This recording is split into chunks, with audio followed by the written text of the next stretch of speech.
faces dropped on a new edition of Soccer Down Here. It's May 19th. It's a Tuesday. No fancy hashtag. You guys can come up with what you want because it's still in that weird phase where Germany has played games. England is talking about playing games, but some people are talking about not training and not playing games, and some people don't want any games in England. We'll get into that. We'll get into updates out of MLS and USL Championship and USL League One because there are a few there, and I'm sure we'll have other things pop off during the show as they always do. You guys can communicate with us via a multitude of ways. You can tweet at us at Soccer Down Here. You can send us a message on Facebook at Soccer Down Here. You can send us a message on Twitch. You can also comment on the live broadcast that's going on right now. You can send us an email, soccerdownhere@gmail.com. Whatever you want to do to be part of the show, you can do that. And we want your contributions today because there's a lot of stuff that, look, we got to think about. I mean, the Premier League and the way they're going about returning to play, it's bringing up questions. Spain is getting ready for the next step, and there's a lot of questions about their planning. There's a lot of questions about MLS and USL Championship and what that's going to look like. So send them our way, and we'll get into it today on the show. I see John is wearing an Aberdeen jersey. It's an older one, though. It's a Puma Aberdeen jersey. Mm-hmm. I can't remember how old this actually is. I guess I would have to go with the sponsor of Living Design, and perhaps friend of the network, Derek Ray, could help out if he ever sees this and figure out when Aberdeen was sponsored and had Living Design on the cover. Yeah, MLS Quay on Twitter went to the Aberdeen store and bought a couple of kits, so props, Quay. Thanks for being part of the show and supporting a club that, you know, we've been growing to learn about, and a club that's doing just a lot of great things in their community. However you feel about Scottish football and clubs in Scotland, Aberdeen's doing some great work in the community, and that definitely deserves our support and hopefully all of the game support as a whole. Where do you want to go first, John? You call it. All right, well, let's go, I guess, local that turns international, and go with the news of Indiana Vassilev, which I thought was really cool yesterday. Yeah, we'll get into that after I open my watermelon Red Bull. And along the lines of MLS Quay, I actually purchased one of the gold away kits yesterday as well. Ah, very nice. So Indiana Vassilev is a name you guys have probably heard of for a few different reasons. If you're in the state of Georgia, he's a name you might recognize. South Georgia guy. Spent some time in Tormenta's academy and with some of their partners. Savannah, right? Mm-hmm. Was a guy that, you know, early on when Atlanta United's academy was coming together, somebody that, you know, there was maybe some thought about could you get him to Atlanta. Atlanta and Savannah are kind of far away. Not really all that close, so that's not exactly as easy as you would think. And what happened is Indiana went to the UK, and he has got himself a new long-term deal, huh? Aston Villa, and they need all the help. Well, he's been at Aston Villa. That's let's not confuse people. He's been at Aston Villa. He signed a new deal, correct? Yeah, new deal, and looking through the Twitters, a lot of congratulations from our friends at Tormenta, and a lot of folks in South Georgia. There's that photo that you always see when someone's signing the new deal. Indiana sitting there, and he's got the pin poised right on top of the contract. So, Villa needs all the help they can get. Glad that they've signed Indiana, and hope that he really can make a solid impact for them going down the line. Yeah, well, he's been breaking through. That's the whole point. This is not like, you know, Indiana Vassilev left Savannah and showed up at Aston Villa and, wow, he's there now. No, he went to Aston Villa in 2018 on the youth side. First scouted in November of 2016. Played for the U.S. in the U17 World Cup in 2017. Offered a pro contract in 2018.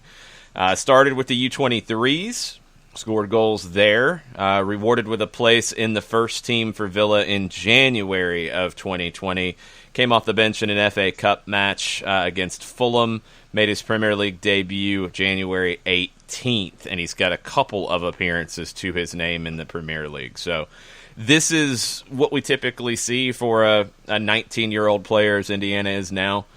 You sign that first deal. It's more of a youth deal. You break through. Once you get, kind of established, you make a couple of appearances. Then you sign your first real pro contract that ties you to the club. And this shows that Villa is very happy about his progress, very happy about his future and his potential. And he's a player I think you're going to have to start looking at for the U.S. men's national team, like now.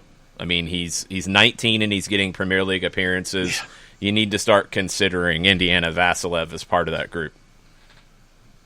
Yeah, and selfishly, with the Georgia ties, I'm just looking forward to him being a 78 goal per season goal scorer for Aston Villa. That doesn't happen, John. That's those unrealistic expectations that people get a little riled up about these days.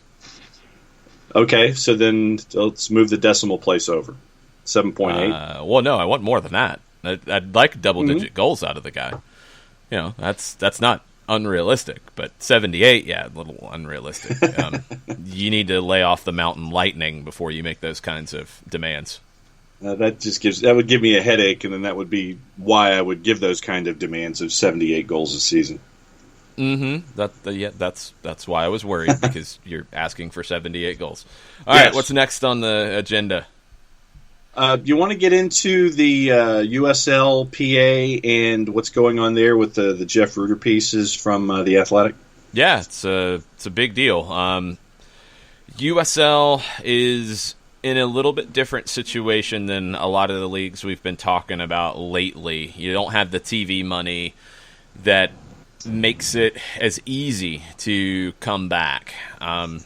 We've talked about £140,000 for testing for English clubs. I don't know what the cost of testing will be at the USL level, but you don't have really any measurable TV money that goes from the championship in League One, to the clubs, because I believe the deal has been reported as around $1 million a year with ESPN and ESPN Plus, and most of that's going to the league, and it's just there's not much that makes it easy to hold games behind closed doors.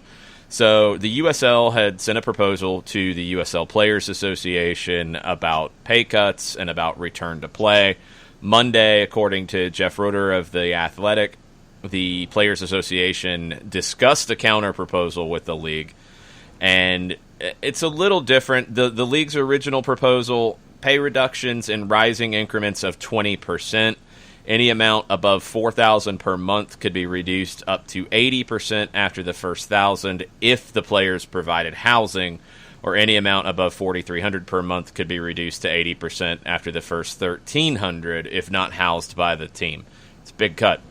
It's also stated that if the league canceled its season before October 1st, the pay reduction summarized above would apply for no more than 30 days from the date of cancellation. That's a little confusing. I guess they could do it that quickly or something. Yeah. The counter proposal is obviously not as big of a cut. Players with salaries of $2,000 per month or less would maintain their compensation during the entire term of their 2020 contract. Players earning over $2,000 per month could see a salary decrease of up to 10% per month from June 15th until the end of their contract. This is where it's going to get a little confusing, because the counter proposal from the Players Association is also requesting that the league basically repay championship clubs. Not exactly repay. It's like give them the money that the clubs would have gotten from the players, if I'm reading it correctly. So if in the counter proposal, if it's 10% per month that is reduced from the Players Association is requesting that amount that has been saved, instead of paying it out to the players, is then going to be paid from the league to the club. It says an amount equal to or greater than the amount the clubs are entitled to save by the 10% reduction, regardless of whether a particular club reduces the salary of its players. The counterproposal also wants to give individual clubs latitude in making these decisions. It's not a league-wide reduction in salary. Clubs could opt not to. They could opt to go up to that amount, that max amount. That's an interesting element to it. The thing you have to understand about the USL structure. USL was started back in the mid-'80s by Francisco Marcos. Marcos started with a very regionalized league in Texas that was indoor. Then it turned into outdoor. Then they merged with the APSL in 1997. Then they watched after Marcos sold the league. They watched the split of teams who wanted to go out and do their own thing, which formed the North American Soccer League. The USL then partnered with MLS and grew into what we know now. But it is not MLS in that it is a single entity in that way. It is much more of a franchise kind of agreement. The league has an owner, and it's New Rock Holdings. And teams buy a franchise from the league to operate. So what the players are basically saying is, okay, right now the typical expansion fee for a new team in the championship is $10 million. You guys at the league level have money, and you should support your clubs. It's kind of a weird thing for the players to request. That's where I'm a little thrown by it, because it feels like it's maybe overstepping the player side of it. I would say that if the players... It seems like their argument would be more along the lines of, okay, the clubs want us to... In the league and the clubs, you have to try to separate that. This is complicated. Basically, they wanted big cuts. The players want less of a cut. It feels like the players should be requesting the league to make up that difference to the clubs of what they're asking, but that's not the way it's worded from Reuter and The Athletic. That's where it gets confusing. They're trying to put more responsibility on the league to support the clubs, as opposed to the players taking the bigger cut. Get that.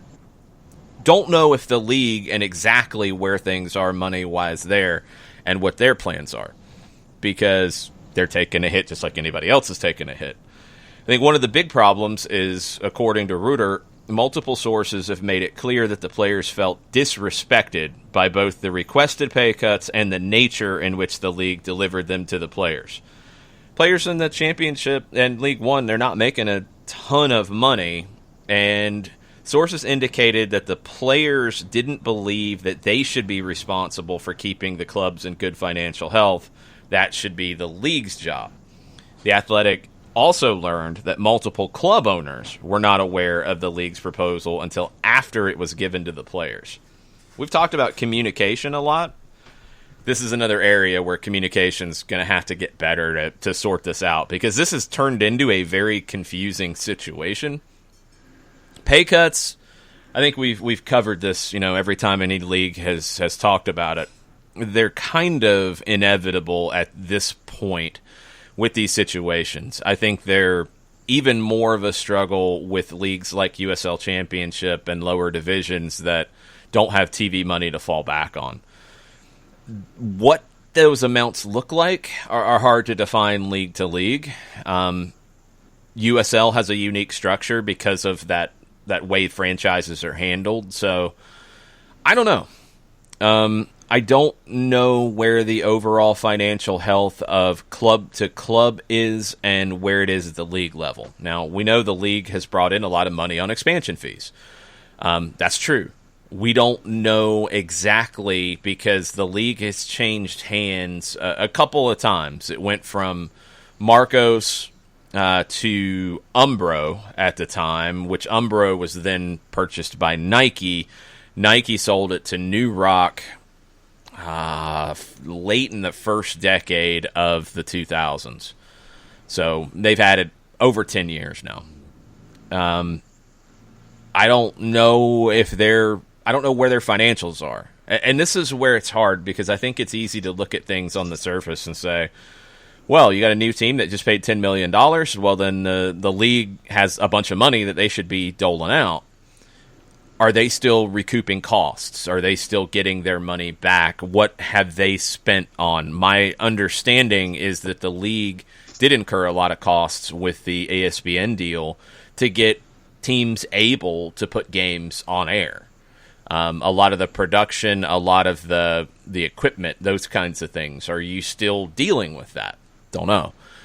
That's why it's hard to tell somebody that you're not in their pocket, that they can spend this or they can't spend this. We don't know. We don't know the details here, but the communication issue is the most glaring one to me.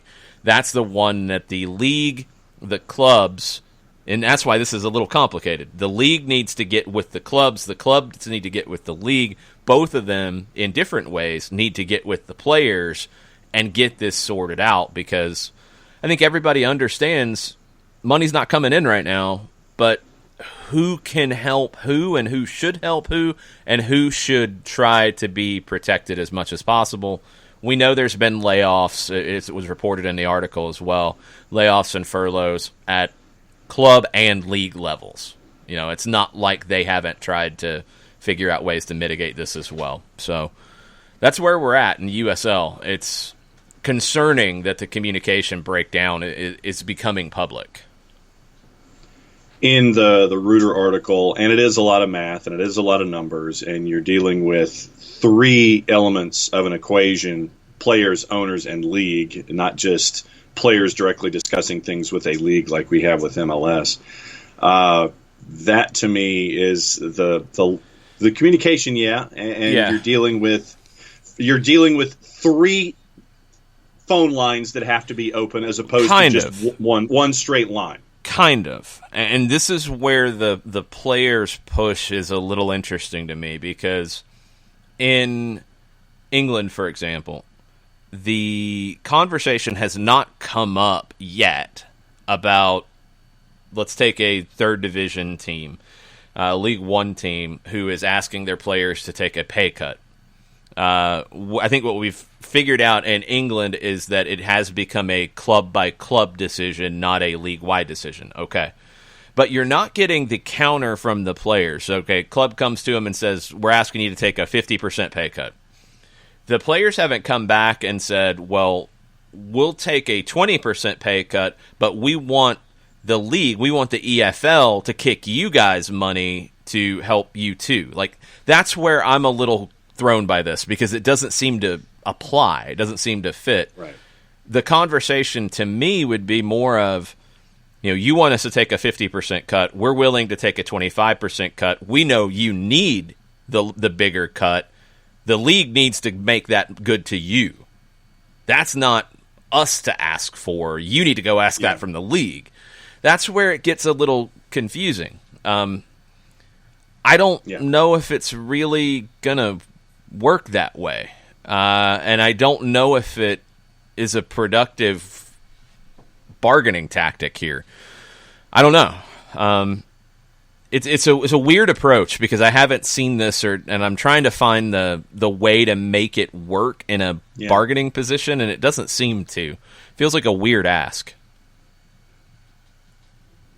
Yeah, you're dealing with another seat at the table, and instead of sitting there and dealing directly with the team, the players are sitting there and saying, you've got to go a step above you in this chain and then work your way backwards to us. Well, so they're not exactly. According to the way it's written, it's not that they're saying, you got to go deal with this and then come talk to us. No, it's saying that the league should pay the clubs money equal to what we're giving the clubs back, and it's just kind of a weird approach. Like, it's confusing the issue, I think, and that's not a good situation at this point. We need clarity, and first off, I think the league and the clubs need to get on the same page.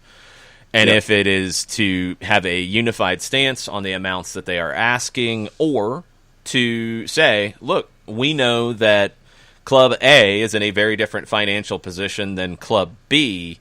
this is what we think you guys should be asking for at a minimum level, but y'all go handle it. Yeah. It's not for us to decide.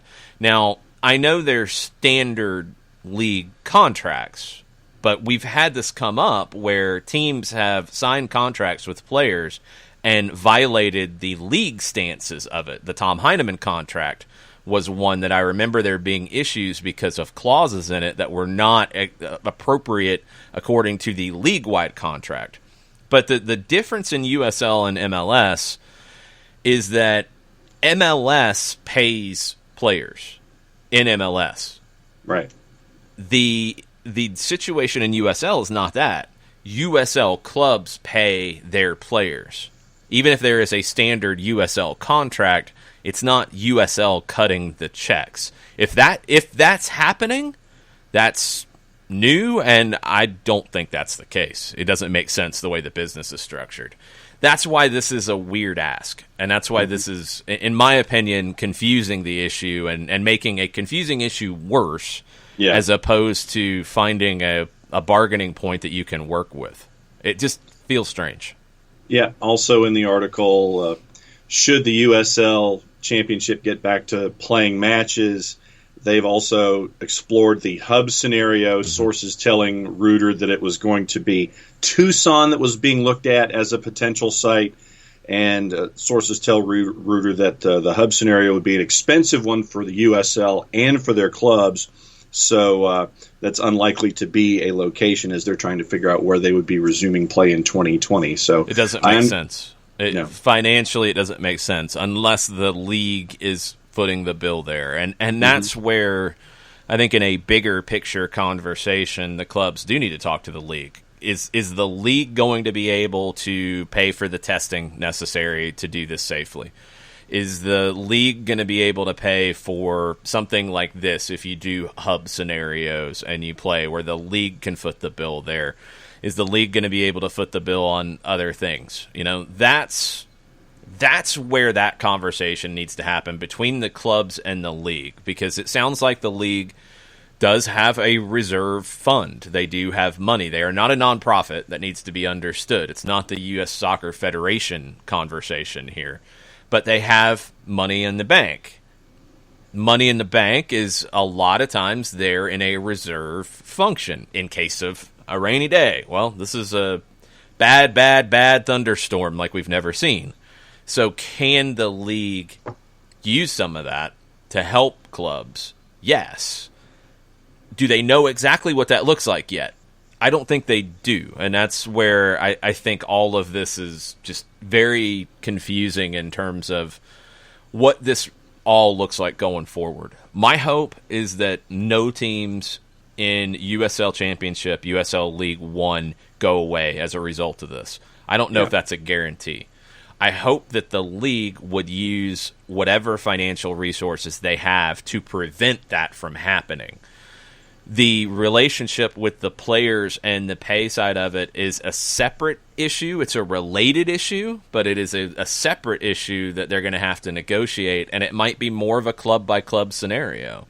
I just think it's such a unique area that you've got to figure these things out. And honestly, at this point, I hope that USL can figure out with what they know now, and I'm sure they're talking with MLS, I'm sure they're talking with NWSL, I hope they have a pretty good idea of what the costs are looking like to return to play. And if the league can bear that, or if the clubs can bear it, or if it's a percentage thing, I hope they're getting to those points, because that's going to inform what kind of pay cuts we're talking about. That's going to inform everything else down the road. That's what we don't know yet. This article opens up a door, and it feels like we don't know what the rest of the chapter looks like in the book yet. So it's hard to say, is it the right approach? Is it the wrong approach? It's a confusing approach, and we'll have to see how it plays out. Yep, and we've got more math, speaking of math, from MLS as well, right? Yeah, and we don't really have the math on it, but we have a little bit of it. Jeff Carlisle at the ESPN website reporting that the Players Association and MLS has sent a counter proposal to the league regarding player salaries for 2020. The amount of economic relief, it's broken out a little bit differently in the way it's talked about here, would exceed $100 million. That would be roughly a third of the league's total payroll, $310 million. It would impact the entirety of the membership. Now, remember, the way this went down, it started with 50% pay cut, but not players under $100,000. That was the proposal from the league to the players. Players came back with a 20% pay cut across the board initially. Now, that was rumored to be the comeback. Now, this is not a straight like 20% or 50%. This is, according to sources telling Carlisle, salary reductions, salary deferrals, significant reduction of bonuses, future relief due to the suspension in play related to the coronavirus pandemic. So it's not a straight math equation. It's not a straight 20% off, done, we're good. It's some here, some here, some here, a lot of bonus stuff that would have been paid out. Deferrals are included in it. It's a different way of approaching it. And it sounds like, if you're just comparing 50% to 20% pretty straight off the top, this is more than the 20% on the salary, but handled in some different ways. So maybe it's a little more palatable to the players. That would be my assumption. Bob Foose, the executive director, MLSPA, said, conversations between the MLSPA and the league about concessions have been challenging but constructive. Despite the fact the CBA negotiations were just concluded and we anticipated a deal for the next 5 seasons, to share in the sacrifice caused by the coronavirus, MLS players have stepped up to offer a package that would bring over $100 million in economic relief to the league and its owners. It's a big step up, and it's more than a straight 20%. But I'm assuming because of the deferral area, it's more up front, but it might not be as much down the road depending on what happens. And that's welcome to negotiation. That's where you're at. So we'll see if this gets done. Carlisle made it clear that the financial side, the salary side, and the return to play are not directly related, but I think it's understandable that they would be somewhat related. I don't think the players are going to agree to the return to play until this gets clarified. So it's not quite all in the same package, but pretty much it's step one and then step two. Yeah, and I think that the biggest thing that we all have to think about in this current environment is that you're going to have to put a lot of thought into things. You're going to have to show some imagination. You're going to have to sit there and think of different ways to present ideas and different ways to make sure that your bottom line is met, that you haven't had the opportunity to sit there. It's not just going to be cut and dried solutions across the board, I don't think, for each and every situation that we're going to be involved in, because we've already discussed the USL this morning, and that's confusing. That's got to have some work. MLS, you have one side saying one thing, the other side's coming back with something else. So you're going to have to come up with a lot of different ways to look at things. A lot of imagination is going to have to make sure that things are going to come up with a satisfying result at the end, because no one involved in this wants any of this to go away. They're not just saying these things just to sit there and make it a cut and dry decision. So I'm just looking at this as, all right, you're at the table, you're negotiating, you're looking at ideas, and you're going to have to come up with things that you may not have thought of before. Because you've never been in this before. There's nothing to look back at and say, well, we thought about this before. No, you're figuring it out on the fly, and you've got to find a way to work together. And that's just going to be the number one thing. It sounds like that process is better on the MLS side right now than the USL side, which is kind of understandable. I mean, you did just go through a CBA negotiation. The Players Association is pretty tight, and I think the relationship between the PA and the league, because they just went through the CBA side, probably pretty understanding of what the economics are. you don't have a CBA and USL, and it is a newer process with everybody talking to one another in this way. So you have a little more dysfunction with that.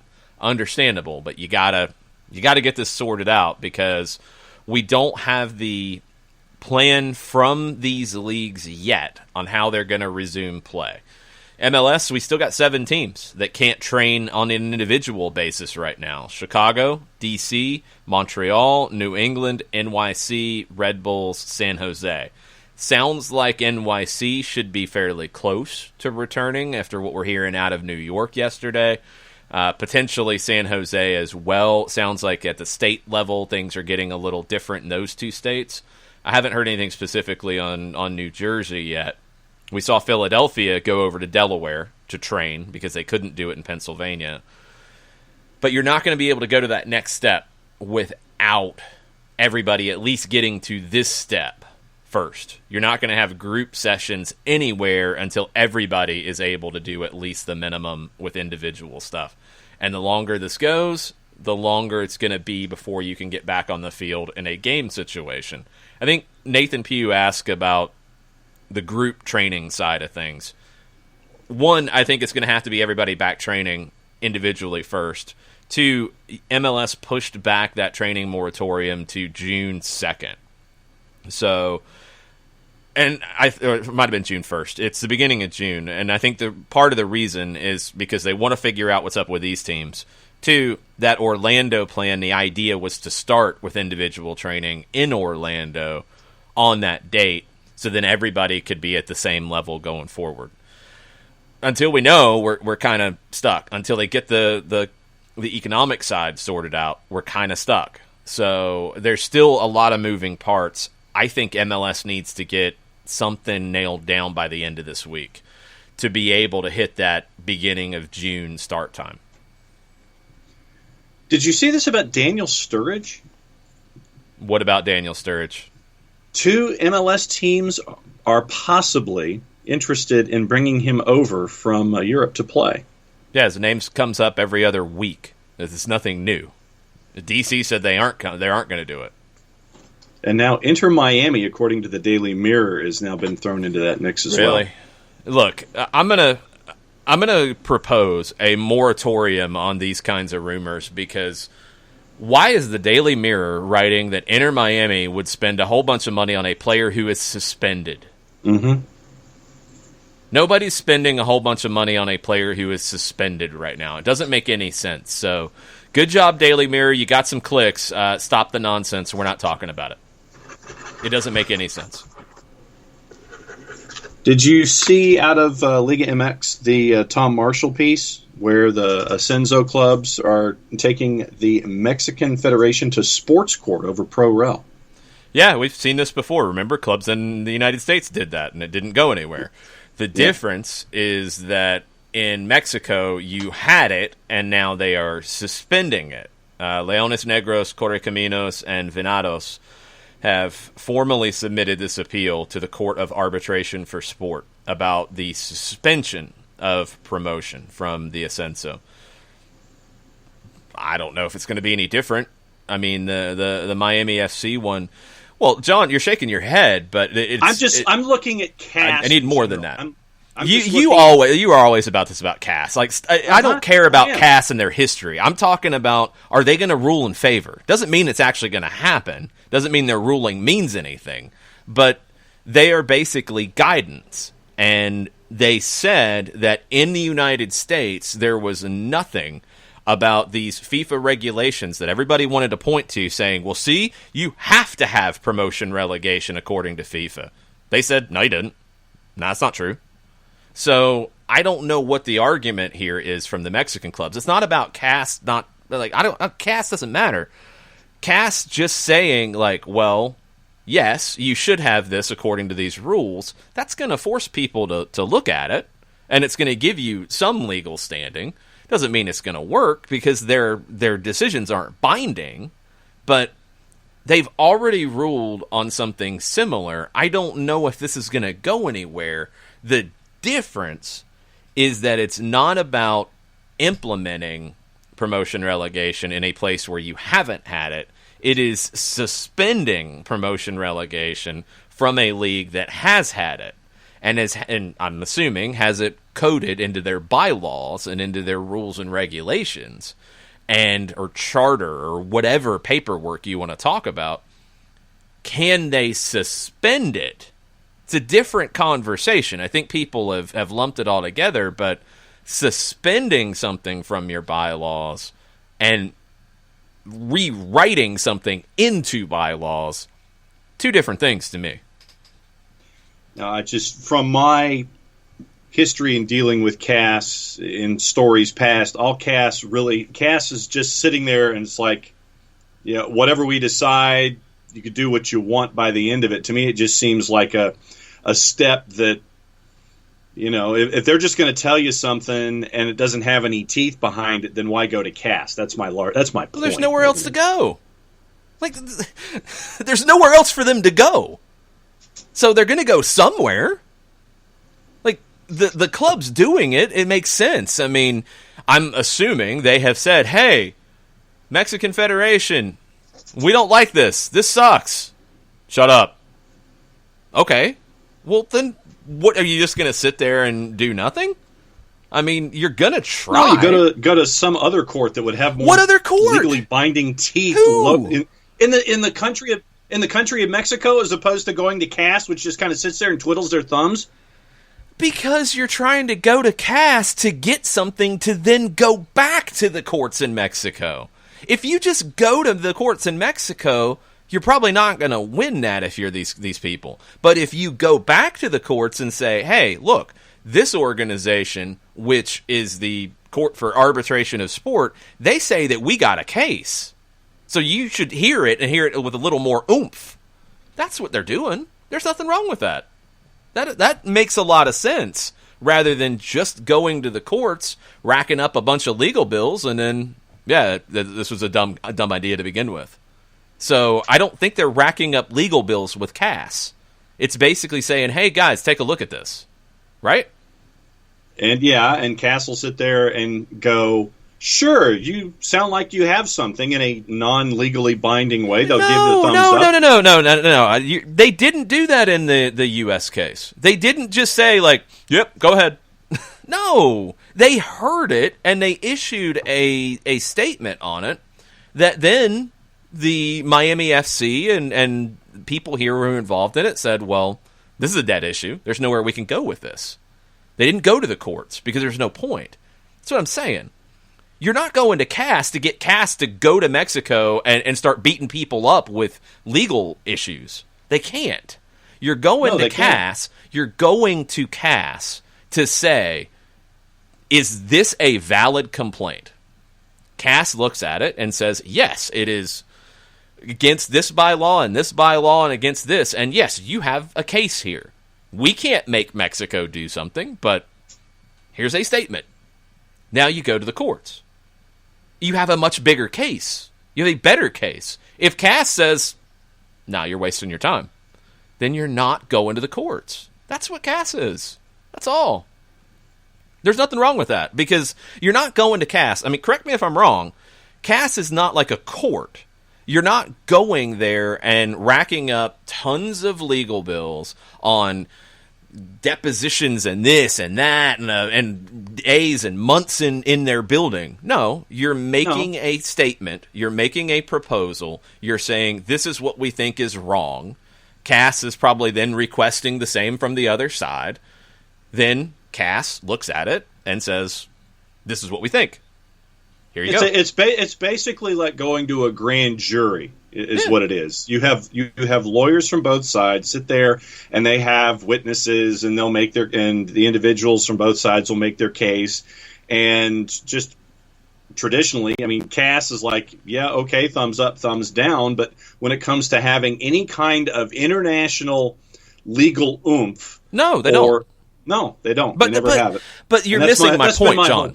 John, but you're missing my point. Nobody's going to CAS expecting CAS to sue somebody, or for CAS to say you owe them $1 million, or for them to say, yes, this player has to play.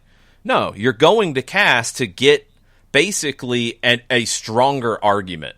You're going to CAS to get backing from an international agency in your argument. You still have to go back to your legal system or your whatever your governing body is or whatever recourse you have. You're then going back to argue it, but with more backing of somebody looking at it who's independent and saying, yeah, this is an issue. If they say, no, there's no issue here, well, then you're walking away and you're done with it. And you're not fighting something that is a waste of time. That's what CAS is there for. It seems like that's all they're there for. And that's fine. I don't think anybody's looking at CAS as a court or a governing body. They're not. It's not what they're there for. No, like that. Just traditionally for me, every single time someone has gone to CAS to try to prove a point, CAS has basically been that international grand jury that has no teeth. They'll give you an idea. Here's a statement. Yeah, we like it, but in the grand scheme of things, you go back to your original point of origin. That's for your case. They look at it and sit there and go, and they go, yeah. I don't think that's true. I really don't think that's true. I don't think that CAS is looked at as just something that's wadded up and thrown in the trash. I don't think it is a binding agreement either. I think it is basically like when you bring forth an expert in a court case. They're a pretty good expert to bring forth. Doesn't mean that they're 100% correct. Doesn't mean that they win. But it's a pretty good expert to bring to the fore. And that's what you're looking for. All right. So then you're CAS in this case. Or you're the governing body of court. I can't rule on it because I don't know all the details. I don't know what the bylaw is in Mexico about promotion relegation. I don't know what the charter says. I don't know what agreements they have between Ascenso clubs. I have no way to know. So I can't say. I do know that you've had a history of clubs in the Ascenso who have not been able to meet the standards that Liga MX requires. Right. I also know that you've had a lot of Ascenso clubs that have sold their rights when they get promoted, even if they can meet the standards, because they want the paycheck. Yep. I know that promotion relegation, the idea of it in Mexico has not been as pure as people think it is. No. That's all secondary. I don't know if the league in Liga MX and the federation and how it's all structured, if they can just put a stop to it right now in this way. I don't know. So that's the argument that I'm assuming these clubs are making to CAS, is saying, we don't think they should be allowed to do this. You take a look at it and let us know. And if CAS comes back and says, yeah, that doesn't seem to jibe with their bylaws, their charter, their agreements with you, then they'll proceed. But I have no way to know what the structure is in Mexico in terms of the paperwork, because that's what these things come down to. They come down to, the idea, the paperwork of what does it say, and can the league do what they are saying they're doing? They are suspending promotion relegation for a set period of time. Can they do that if a club wins the Ascenso and meets the standards that are there about being a Liga MX promoted club?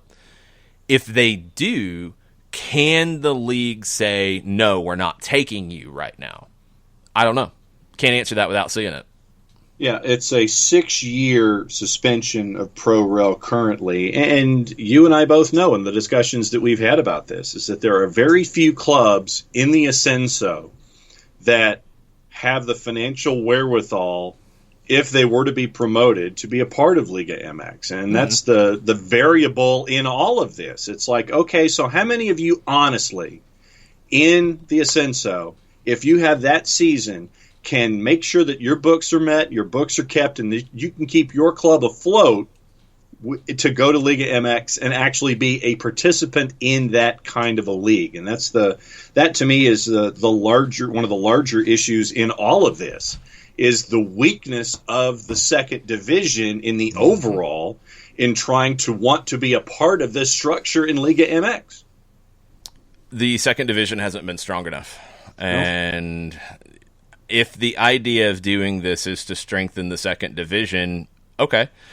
But Leones Negros have operated in a certain way to get promotion over the last couple of years. Now you're taking that away. Correcaminos have been very close. I'm not sure the situation with Venados off the top of my head. So, can you take that away from them without some form of compensation? And that's what it'll likely come down to. And if you can, okay, yeah, it will strengthen the second division if you keep 3 strong clubs that could have been promoted there. If you're able to keep them there, sure, it will help. I think more than anything, the whole situation with strengthening a division, strengthening a league is different now than it was when Mexico made this decision. It's going to be different coming out of coronavirus and what that looks like. I think Mexico should probably sit down with their biggest clubs, period, including these 3 and anybody else in the Ascenso who is worthwhile to be under consideration, and work on a plan going forward from today, because I think that plan's different. And you get back to communication, you get back to coordination. It needs to happen, because my guess is you probably have some Liga MX teams that are going to struggle financially as a result of this.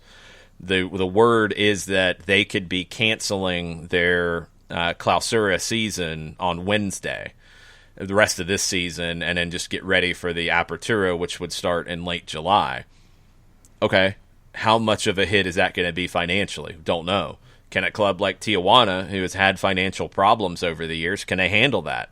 Can other clubs handle that? Don't know. How is a Leones Negros and some of these 3 clubs? Are they able to handle it? Do you maybe see a 20-team Liga MX instead? Or a 22-team Liga MX? Or do you figure out 2 divisions in Liga MX where they're at the same level, but you divide it up geographically? I don't know. But I think those are the things that need to start coming to the table. This is, I think, a carryover more from things pre-coronavirus. It needs to get sorted out in the new world now, because I think it's a different argument all the way around. I don't know if you're even going to be worried about promotion relegation, because I think there's a small number of clubs that are going to be able to be at a first division level, period, coming out of this. So you're going to have to figure out that more. Yeah, Veracruz is another team that has stuck in my mind. No, they're gone. They're gone? Yeah, they're gone. They're not playing this year. They're dead. Okay. Well, we don't have to worry about Veracruz then. Yeah, no, they got dropped. The Ascenso clubs, I think, as a part of the deal, we're going to get about $850,000 each over the life of this next 6 years, too. So, and if that's not enough, then you got to figure that out. But there's a different issue at hand now. I think it's a completely different conversation. Yeah. We got a lot of stuff in England. What else is on your mind in this hemisphere before we head over? That's about it. Costa Rica, Paul Kennedy had some more details over at Soccer America. They've only had 10 coronavirus deaths reported in Costa Rica, so that's another reason why they can get back to play pretty quick. After play stopped, the league and the Players Association reached an agreement for pay about players making less than $870 a month getting their entire salary. Players making more than that would receive the $870 a month baseline plus 50% of their salary above that during the break, 60% following the resumption of play. They did that a week after play stopped. That's another reason why they're able to move a little bit quicker, because they've been in coordination with their players from almost day one. And that's why you're going to have games this week in Costa Rica. So that's key. That's going to be an issue in USL and MLS as you try to work these things out. Hopefully you do quickly, because it'll help you move faster. We're seeing it in England now.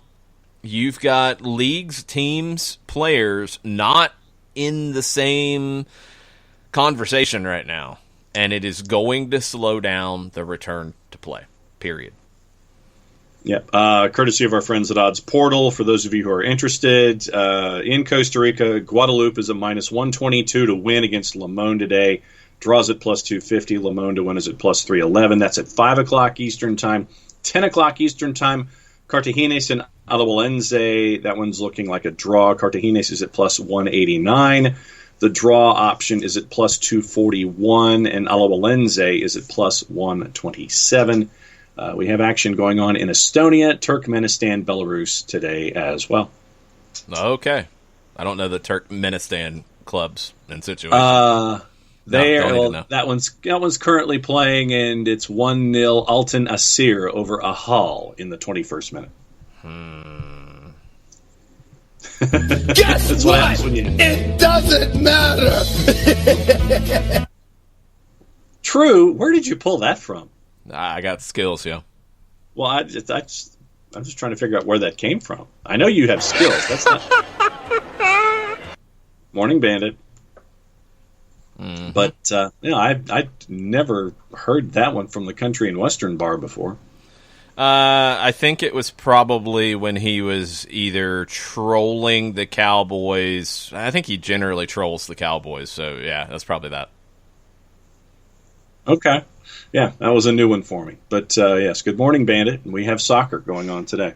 Mm-hmm. What else we got? We got a lot of stuff in England this morning. Oh, boy. Yeah. Let's start with the fun stuff in the championship. Hull City has launched a bid to get the season voided in the championship as they insist games cannot start safely and claim they're facing, quote, inappropriate EFL pressure, end quote, to return to training. It's from our friends at the Daily Mail. Okay. Hello. Says the team who's 21st in the table. Oh, that's what it is. Some team doesn't want to get relegated. Point from safety, currently, yes. Mm-hmm. And they are... I think there's something Weasley going on. Yeah, that's definitely true. Club Vice Chair Ahab Alam, and the Alams have never been in great favor by the fan base at Hull City. He has written to EFL Chairman Rick Perry and the 23 rivals to outline his, quote, serious concerns, end quote, over the return of the sport during the pandemic. The Telegraph reports that Alam's letter mentions the undue and inappropriate pressure on clubs returning to training. In a strongly worded email that has been seen by the Telegraph, Alam wrote, quote, I do not presently believe that the 1920 season can be safely completed without unnecessarily exposing championship clubs to potential legal action in the event that one or more of its employees or their family members were to become infected with COVID-19. As made clear on last week's conference call, I am against the 1920 season being completed under the present circumstances and in light of the wider public health issues facing the UK at the present time.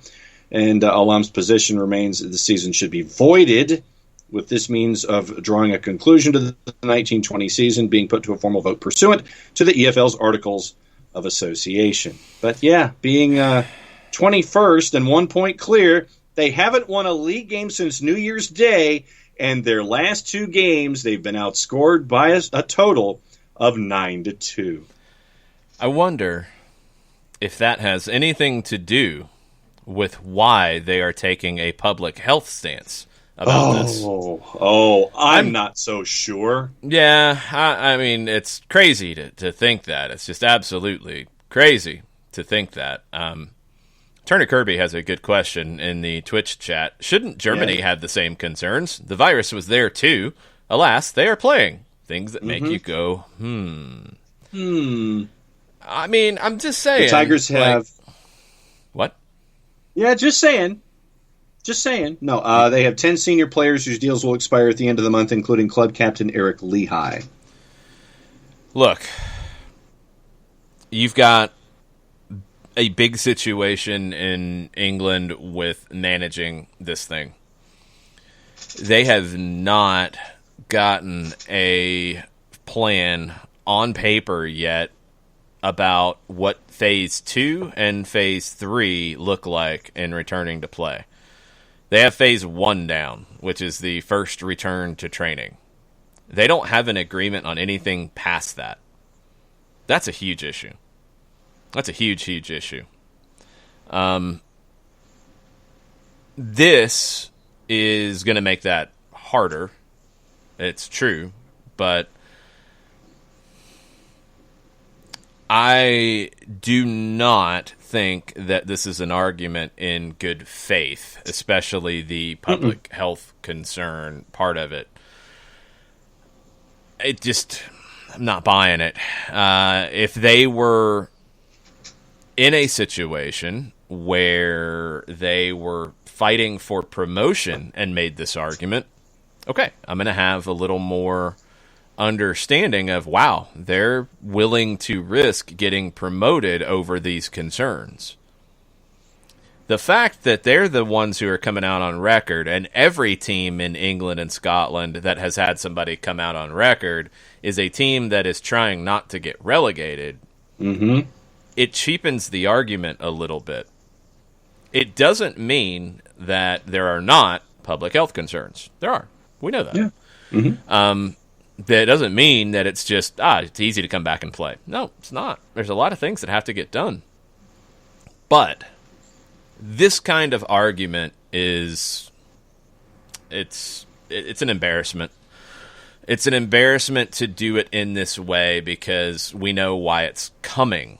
We know why this is being said, and it's not in a genuine way.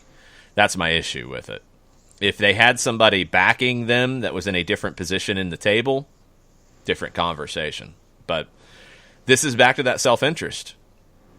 And I understand self-interest, totally get it. But don't come out and start using these other issues, like the public health concern part of it. Of course, you're not going to come back if you can't answer the public health concerns. That is a giant duh. You're going to deal with that before you are able to get back on the field. And yes, one part of it is not having legal fear for the clubs about players or staff or family members contracting the virus.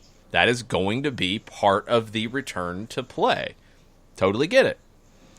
So my question is, with Premier League clubs starting to train, I think some are starting today, others are starting on Wednesday.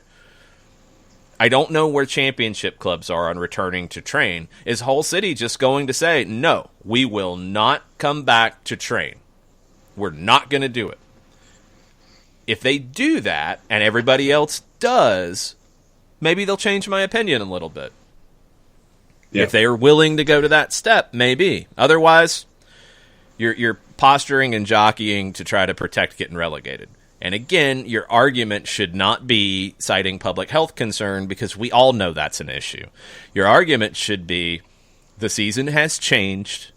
There should not be relegation this year because the season is materially different than it was when we started it, and there's no way to know that teams couldn't have righted the ship and played their way out of it under what a normal season looks like. We are arguing for no relegation because of that, and here we have 10 other clubs who are arguing that with us. That should have been the stance because that is self-interest, but still is genuine. This is using things to try to justify your self-interest, and it's very disingenuous, and that's a problem. The Alam family, ever since they bought Hull City, all they've really done is piss off the fan base. They wanted to change logos, change color schemes, change nicknames, and then it got to the point to where they just didn't want to invest in the club. And this is now added to the part of the resume where you're coming out and saying this kind of stuff. When I saw this initially come up, my first thought, and this is my first thought these days across the board, my first thought is to look at where they are in the table and where they are in relation to any kind of relegation fight, not any kind of promotion playoff thing. My first thought is to look, where are you at the bottom of the table? Because that, to me, is the trigger as to why this opinion comes out first and foremost for me.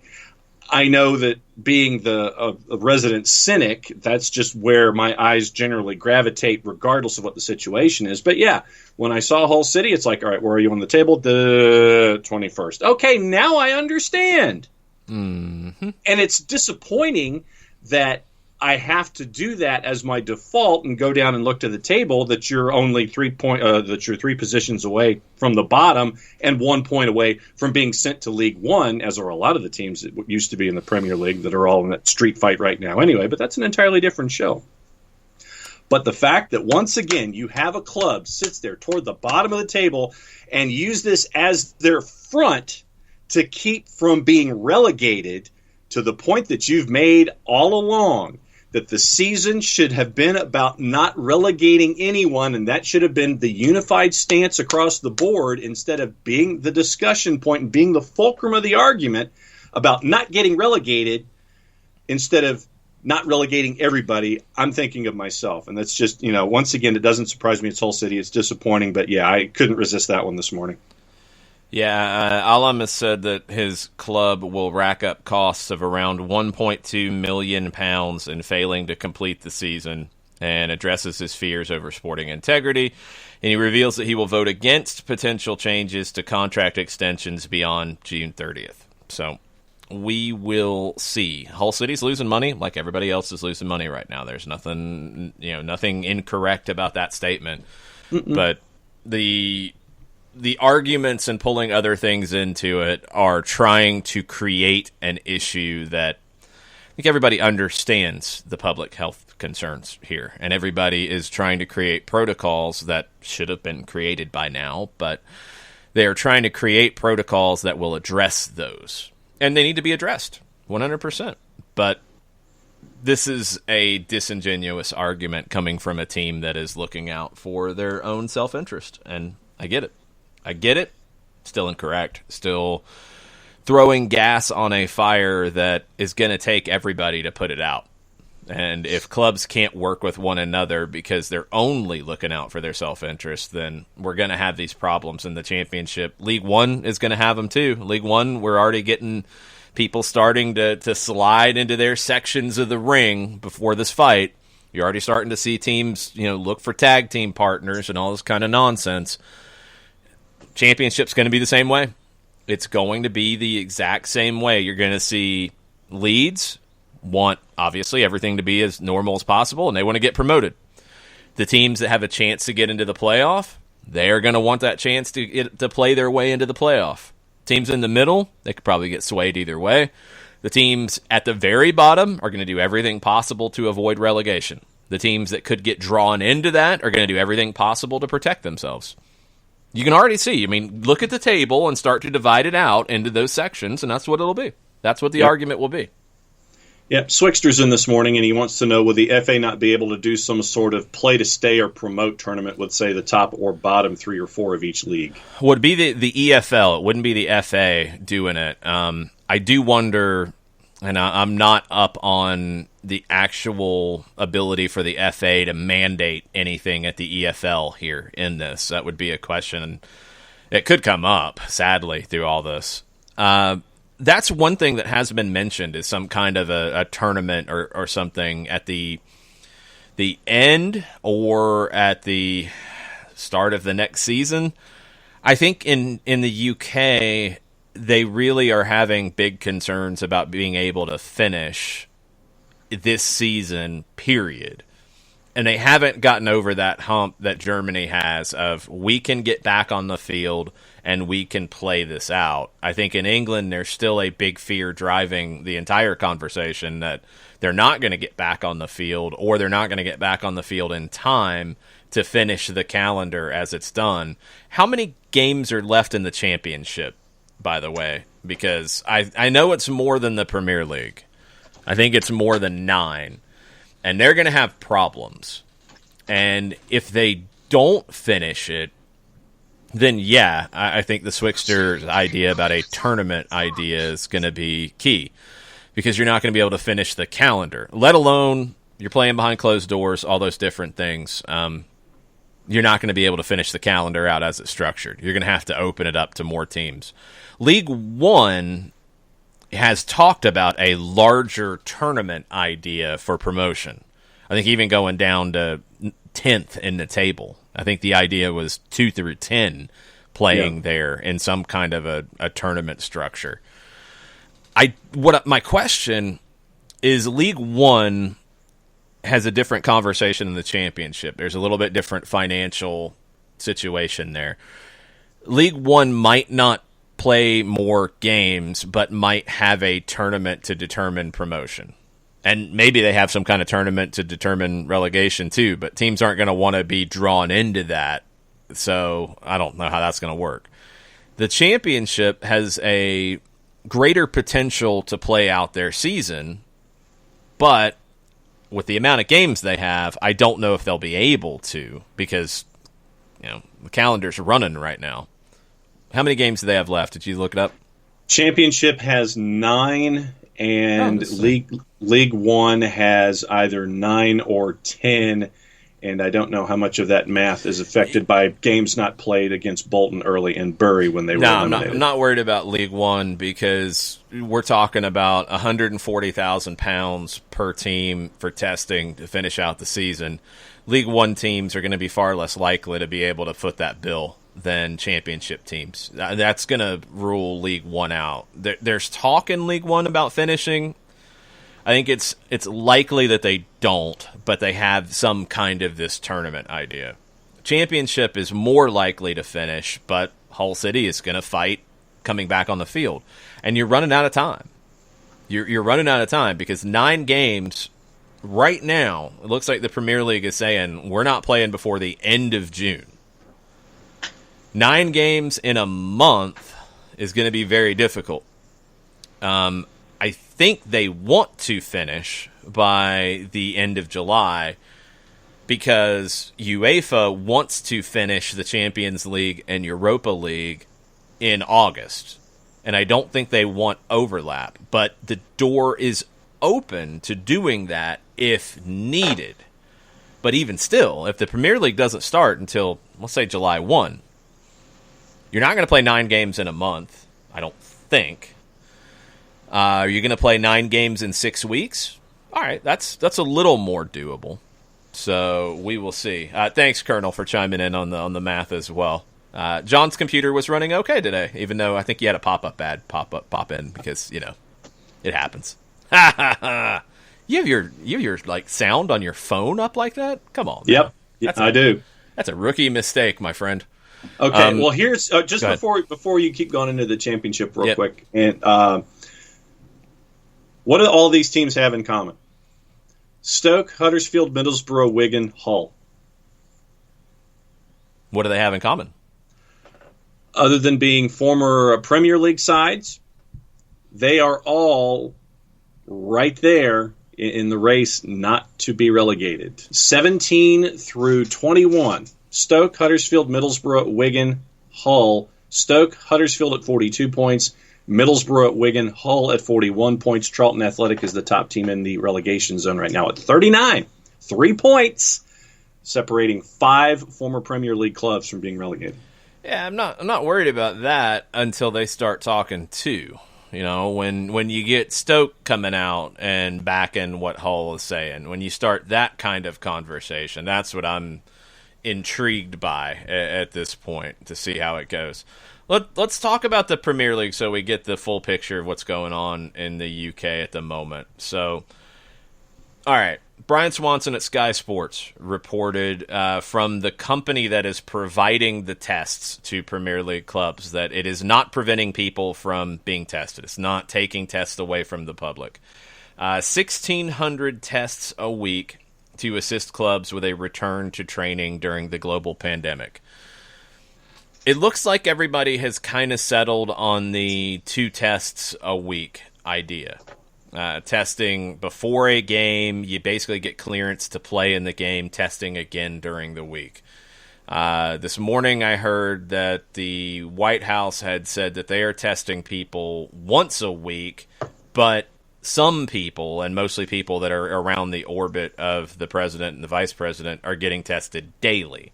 But most people, it's once a week.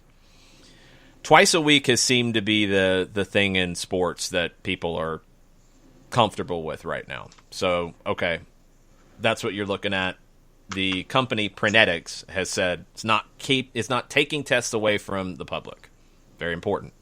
Jamie Jackson at The Guardian reported on a email letter from Manchester United to their season ticket holders, writing, "We ask for your cooperation not to travel to any stadiums at which we are playing on match days.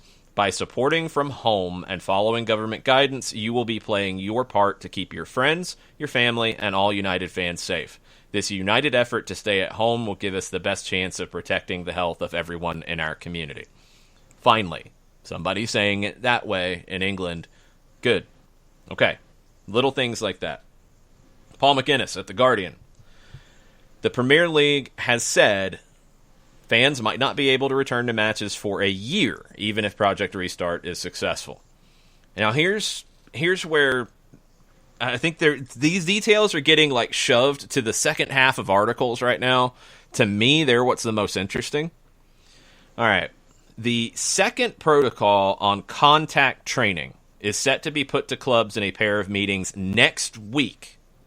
The third stage would see matches resume behind closed doors. Okay. So next week, you're going to put the protocols about contact training to clubs. Next week.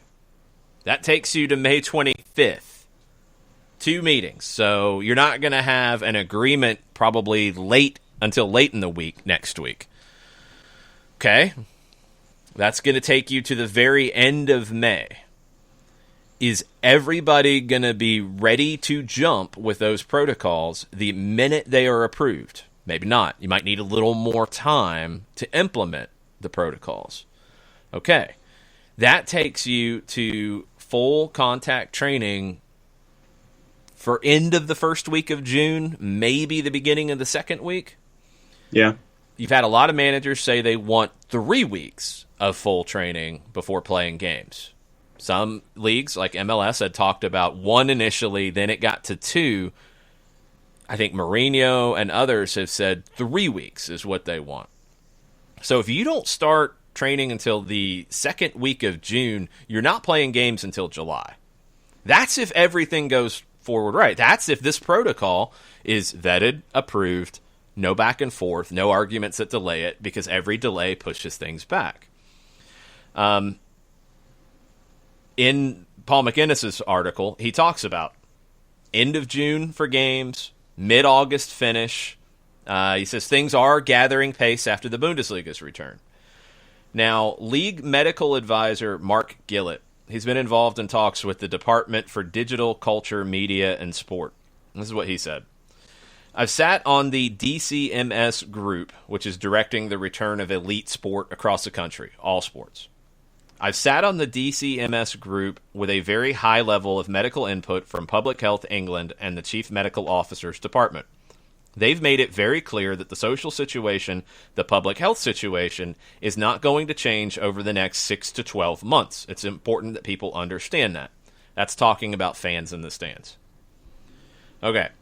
Richard Masters, CEO of the Premier League, he confirmed that a frantic period will follow with drafts for a second set of protocols being completed, shared with players and managers, then debated and likely voted on by clubs.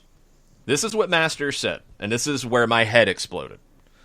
We haven't talked to the players or even to the clubs yet about a return to contact training in terms of the fine details of protocols. We're anticipating we can do that in the next week to 10 days. You are nowhere near getting team training started in England. You haven't even gotten to details of protocols yet. Now, if you're just going to take what Germany has done, what Spain has on the books, and we'll get to that here in a bit, what others have talked about, okay, if it is just a plug and play, fine. As you are hearing from managers, from players in the UK, it is not going to be a plug and play situation. It is not going to be that's what's working in Germany. Okay, cool, that's what we'll do. You're not getting that response from players in your league. This is not going to be easy. And you've got nothing going. All right. They're going to have inspectors making sure that teams are following protocols. Good. Should contact training be approved, then you're going to work in short order to the third stage, the matches. Gillett admitted that current Public Health England advice could require players to enter quarantine 14 days before any match.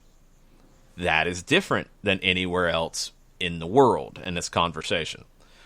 Masters, CEO of the Premier League, meanwhile confirmed that discussions were continuing with police and government over venues, noted there were no problems caused by fans outside Bundesliga grounds. Okay, this is where my head exploded again. Masters was asked about the future of the football pyramid. The EFL has called on the Premier League to provide a financial rescue package for stricken lower league clubs, a call apparently backed by government last week.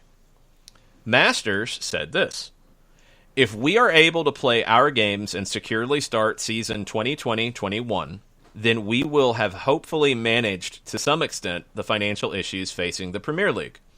But there will still be significant losses in terms of central revenue and to Premier League clubs because of the loss of matchday revenue. So it's a complicated situation. But we want to continue to support the EFL and make good our community commitments." It's a lot of cold water being thrown on supporting the teams lower down the table. And I get it. It's not their, it's not what they have to do. But it is going to hurt the game. It is. There's just no way around it. And Premier League clubs, for the most part, at least some, and maybe those clubs need to do this on their own, are going to be in a better position to help these other clubs than a lot of other people. So, that article really makes me worry about the Premier League coming back on time and getting the season completed behind closed doors in a normal way. Can you go back to your first Richard Masters head explosion quote, please? Yep. He said, "We haven't talked to the players or even to the clubs yet about a return to contact training in terms of the fine details of protocols. We're anticipating we can do that in the next week to 10 days.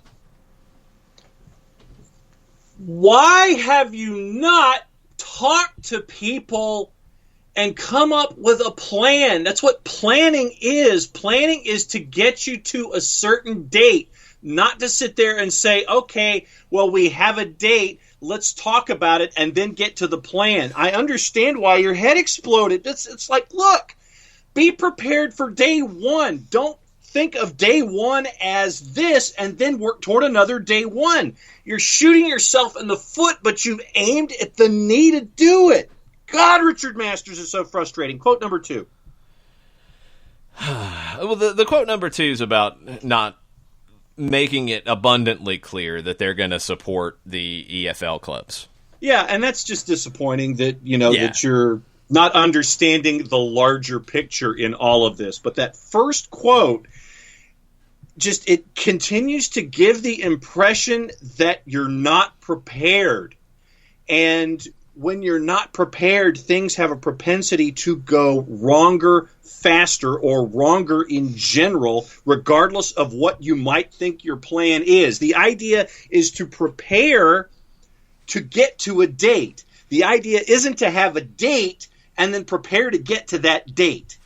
It's ass backwards, and it just pisses you off that someone who is in charge of what purports itself to be one of the largest players in the game in the world when it comes to the sport has his head up his ass. End of rant. Mm-hmm. It's true. I'm going to let Vince Offer start this next question. Made in Germany. The Germans always make good stuff. The Germans have played games. The Germans have went through a large vetting process in protocols, the finer details of protocols, all the protocols, and have gotten them approved by their government and have had games actually get played. It's not like you are having to create this out of thin air. You have a blueprint. It's not like Spain hasn't created their protocols and has them in place right now. Sid Lowe at The Guardian, which I believe is available in the UK. I believe Richard Masters could pick up The Guardian and read this article. Maybe he will, and maybe he'll learn a few things. Spanish football. Sid Lowe writes this. 197 people will be able to attend each match when the game returns. Protocol's been prepared by La Liga. It's been seen by The Guardian. Players and officials will undergo COVID-19 testing 24 hours before games, have their temperatures taken on the way into stadiums. No pre-match handshakes, but there's no suggestion that spitting or goal celebrations will be banned. The match is a sentence in the 34-page document. Somebody send this document to Richard Masters so he can actually send it out to the clubs, since they can't do it. But you also have to remember, this is the league that said, oh, that video assistant referee thing that everybody in the world is doing now, and it's worked here, and it's worked there, and it's worked there. We're going to do it differently because we're England, and we're going to do things differently than how it's worked around the rest of the world because we know better, except you don't, and you made it worse, and you don't believe in pitch side monitors, and, just saying. So now you have protocols that have resulted in games in Germany, and you have a document from Spain that one of your writers in your country has, but you don't have protocols to give to your players or clubs, and maybe you'll have those in 5 to 10 days. Okay. In Spain, teams were permitted to move to the collective training sessions yesterday, groups of up to 10 players able to work together. Idea is to play games starting June 12th, games to be played every day, finish the season July 31st. That would allow UEFA competition to begin. Javier Tebas has described the risk to players during matches as practically zero if the protocols for training and matches are applied properly. First draft of this document was presented to clubs on Friday. Wow, crazy. You actually got it to the clubs. Crazy. Wild. It will be revised. It's got to be cleared by health authorities, which, okay, that makes sense. Like Germany said, they had protocols. They changed. They adapted them. 3 days later, it changed again. They adapted it. They moved forward. That's how you're going to do this. England seems to think they're going to have everything written in stone on day one, and it ain't going to happen. So stop. Okay. Venues are divided into 3 zones in Spain. Green, blue inside the stadium, red outside, where there are plans to prevent gatherings of fans. First Division, 94 people are allowed into the green zone. 22 starting players, 18 additional squad players, 16 members of the coaching and medical staff, 6 Red Cross staff, 6 police officers or stewards, 5 matchday officials, 4 ball boys. There will also be security staff, TV production people, VAR operator, and groundsman. Away teams travel. They have to use chartered flights or trains. Physical distancing must be observed in hotels, food individually prepared. Players will undergo tests 24 hours before games. They must have a medical certificate to be cleared to play. 3 access points in the stadium. Players and referees are given an entry point of their own. So team 1 here, team 2 there, and referees over there. You have to arrive wearing gloves and face masks. Hand gel, hand sanitizer available at every entry point must be applied pregame. Dressing rooms disinfected and sealed 24 hours in advance. Kitmen break that seal 3 hours before kickoff, lay out their kit in individually sealed plastic bags. The blue zone in the stadium, 103 people in First Division games, club officials, security, 40 members of staff from the TV companies. Technicians from the league's statistical analysis program will attend, and this was really interesting to me. So Opta, essentially, I think Opta is in Spain, but I'm not sure. It's like Opta. The data that they do, where you have heat maps, for example, and you have where players are on the field at any given time, that data will be used to map contact between players and possible contagions should a player test positive after the fact. You'll know who that player interacted with. I haven't heard that level of detail yet about any of this because, it goes back to the whole NBA, Rudy Gobert stuff. it's like this fear that one player tests positive in a team, everybody's positive. They're going to go down to the point that the right midfielder in this game tests positive. And the team that played them, they're going to tell you which players had the most contact with that player. Goalkeeper might not have been anywhere near him. Might not have ever been near him on the field. Of course, they're still going to be tested, but there's not going to be any additional concern. It's only going to be the players that are near them that you're going to have tracked. And if they test positive, then you can start to move on down the chain. I have not heard that in any return to play protocol yet. That's an interesting addition here. Also, no journalists allowed beyond TV rights holders, club's own media. Full lists of those attending games will be provided in advance. Post-match press conferences conducted remotely. So that is the Spain protocol document, 34 pages. Still going to be adapted, still going to be updated as you go. England doesn't have anything. Nada. But I Zilch, love nothing. Yeah. But I love the idea of keeping an eye on player interaction on the pitch. I love that idea to sit there. It's almost like de facto contact monitoring in case you need to get into contact tracing, that you're having this kind of a thing go down. This is the first mention that I've heard of something like that. But I like that kind of three-dimensional thinking where you're looking backwards. In case a player was to test positive, you can sit there and immediately go, okay, so check everyone, but know that these guys were in his immediate proximity more than most. I like that idea a lot. Okay. This is where you're going to have issues in the Premier League because of stuff like this. I don't remember hearing these kinds of comments as much in Germany. Really haven't heard much of them in Spain yet, who are the closest. Germany's playing. Spain is getting close. You have other leagues, smaller leagues, that are going to start playing as well, but there's not as much media coverage. There's a lot of these leagues. Gary Neville told the football show on Sky Sports, I know there are Premier League clubs with 5 or 6 players who don't want to return or are uncomfortable with certain things around stage 2 or 3. We do have more problems and issues to resolve over the coming weeks. Jamie Carragher, also on the show, said, we have also said on this show that if a player does not feel safe or sound to go back, he can't go back. This was always going to be the case that maybe 1 or 2 players in every squad may not feel safe and may not want to go back. I do not think that would stop the Premier League going on. If players en masse said they did not want to be involved, then that would be a big problem. But if 1 or 2 players in every club, that is something the clubs and Premier League will just have to accept and try to get them on board going forward. One player that you're going to have to talk to and figure out if they can play is Troy Deeney, who has been very vocal. Sky Sports had this article. He has said he's not returning to training this week.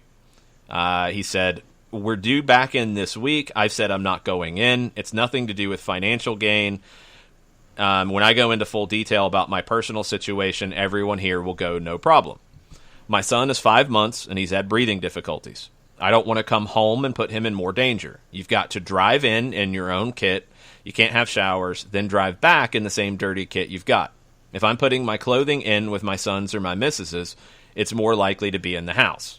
Now, this is where the education component, I think, is important. If everybody is being tested, if there is nothing, and, I mean, if you're washing your clothes on your own, which is not that hard of a thing to do here, you can mitigate these concerns. But this education is very important. His son's medical history is absolutely going to be something that drives this. But also, proper education around everything is going to be a big part of this, too. Now, within the meeting, this is from Troy Deeney. Within the meeting, I ask very simple questions. For Black, Asian, and mixed ethnicities, they are 4 times more likely to get the illness and were twice as likely to have long-lasting illnesses. Is there any additional screening, heart stuff, to see if people have got problems? No? Okay, well, I feel like that should be addressed. If going forward in phase 2 and 3, which are going into smaller groups of 3 to 6 people, is there a clear layout? If we hit certain targets, then we will transition into 11v11. No, it's 6 days of this, 7 days of that, then a week until you're playing. They want the first game to be June 12th, which I think they've backed away from in a big way. So, again, information. And I don't know, maybe this interview's old. If this interview is from yesterday, somebody's not telling Troy Deeney everything, which is a problem, because I don't think there's any idea they're playing June 12 at this point. He said, so they want the first game to be June 12, so we're only like 3.5 weeks away from that. So my thing is the transition is really fast. While we are being tested and while we are going to be in a very safe environment, it only takes one person in the group. Which, again, I think is proven at this point that no, it doesn't just take one person in the group for everybody to get sick. I think we know enough about this at this point. He said, I don't want to be bringing that home. Completely understand that. He said, and this is Deeney, I just said the simplest thing. I can't get a haircut until mid-July, but I can go and get in a box with 19 people and jump for a header. I don't know how that works. I don't know how this is being explained. And this interview, I think, shows the disconnect with the Premier League, with protocol, with players, with teams. Going to get a haircut and going into a match are so completely different. Because going to get a haircut, you're not getting tested twice a week. You're not following all of these protocols that players would. You're not having the barber get a test 24 hours before you play them or whatever, the day before, whatever the time frame is. They're not showing up with a clean bill of health on a certificate for you before you get your haircut. They are in a match. So it's not the same thing. The testing for these players and in these situations should be more than your average person, because you're going to have access to it and you're going to have to ensure the safety before you play. This is a really eye-opening interview for me because it shows the disconnect. If players are still thinking at this point that they're going to play June 12, well, then they're not being informed properly, because that's impossible. You don't even have the protocol for Stage 2 yet. You don't even have the protocol 5 to 10 days before you have it to then debate it. There's no way you're playing June 12. So no, I mean, why are players even still thinking that? Mm-hmm. And then the other concerns, look, I get it in terms of his child. Absolutely. I get it. And Troy Deeney might be a player who doesn't need to come back and play because of that. And that's fine. But the comments that are brought up here should be eye-opening to people for different reasons than they're going to be. There is a lack of information, of education coming from the top about what this is going to be and what they're going to do, coming down to the players who are going to be doing it. Because Troy Deeney doesn't have all the information here, at least for what he's saying. And I don't think there's any reason why he would be making things up or leaving things out, unless he is that worried about his son, that's overtaking everything else, and he's not hearing things. But, I mean, come on. I want to make it clear. I'm not saying Troy Deeney should just go back and play and shut up. Not at all. Not at all. Right. Not at all.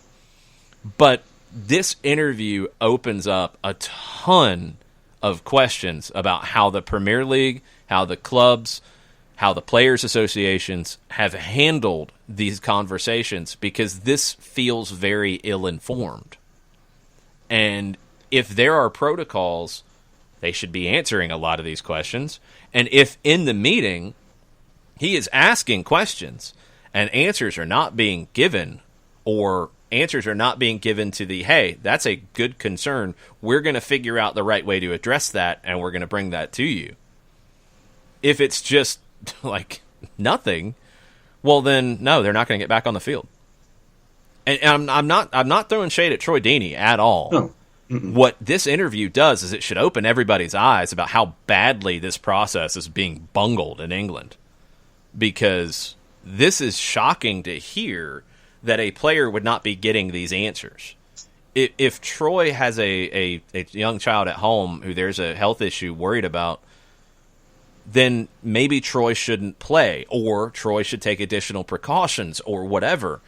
The club should be working with Troy to address that. The league should be working with players in Troy's situation to address those issues. If they can't even get a protocol for stage 2 down in the next 5 to 10 days to be debated, I don't have any confidence in them being able to handle these things. And again, it's not like there's nobody else doing this. Germany has protocols that have gotten players back on the field. Spain has protocols that is going to get them back on the field. You have a track record. Korean baseball, the K-League, you have leagues that are doing this. You're not making this up out of thin air, so it shouldn't be this hard. But obviously it is. This interview is why the Premier League is not getting back on the field anytime soon. I mean, even in the limited time that we've done math on the show this morning, June 12th seems to be a month out of place. I mean, even if we've been putting dates and times to possible scenarios, players getting back, getting through all those stages, getting back on the pitch, doing team training, excuse me, it's got to be at least a month past that-ish where you're getting folks back on the field for matches that matter. It's early July at the earliest. And this is with a league that doesn't have a plan or thinks they're going to have a plan when it's all talked through. And this Deeney quote and the Deeney interview reinforces the notion that it seems that the Premier League wants to deal from a position of not absolute zero of when the virus started and working forward from back there, say March, April. But they want to work their absolute zero from the time that everybody agrees to everything and then go forward. And this is once again making my head hurt when it comes to Richard Masters. You should have been doing this. You should have been having education the entire time. You should have been working toward a solution the entire time. So you're ready to hit the ground running instead of sitting there and spinning your wheels perpetually, which is what you're doing. And you're either not informing your players, informing them poorly, or Troy, as you say, as option number 3, is only hearing things he wants to hear, and we don't know. But the bottom line is the Premier League has been spinning their wheels in all of this, and the only thing you're doing is damage to the league itself, and all you have to do is look at a 34-page plan. There's a plan. Hey, why don't you go ahead and take a look at this? You've got neighbors in Europe who have already started leagues. You have leagues around the world. I mean, yesterday you had the head of the Costa Rican Federation throwing shade of the entire civilized world about how they're trying to get things done. And the Premier League continues to spin their wheels, and you have one of your more well-known players who is integral to a team's survival in Troy Deeney in Watford saying the things that he's saying. You can't have that if you want to have things be successful coming out of the blocks, which should have been part of the plan from the beginning, not part of the plan that's going to be a part of the plan in the future. Goodness gracious, my head hurts. Yeah, Turner Kirby said the mood in the UK regarding the virus is more negative than most countries, including the US. And I'm getting that perspective a little bit, that there's a different conversation around it there than there is in other parts of the world.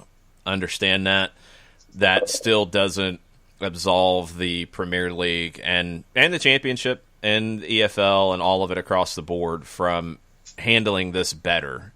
You know, it's a huge issue. The Deeney stuff. Look, I don't know, and I don't think this conversation has been framed very differently in the United States, and I don't know worldwide if there is anything to this about Black, Asian, and mixed ethnicities 4 times more likely to get the illness, twice as likely to have long-lasting illnesses.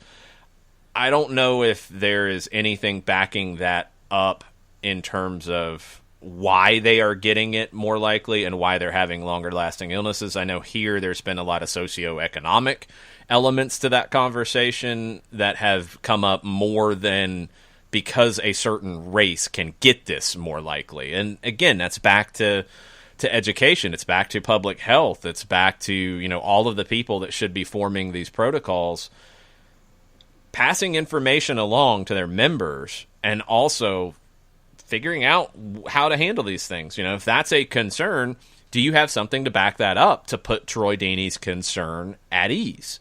If you don't, well, he's got a kid that he's worried about with breathing difficulties. If he's more likely to get it and you can't tell him and show him that that's not the case, well, Troy Deeney's probably not going to play.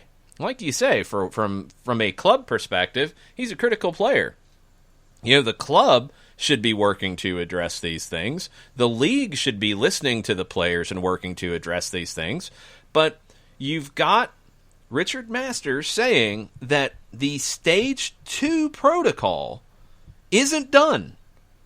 We haven't talked to the players or even to the clubs yet about a return to contact training in terms of the fine details of protocols. We're anticipating we can do that in the next week to 10 days.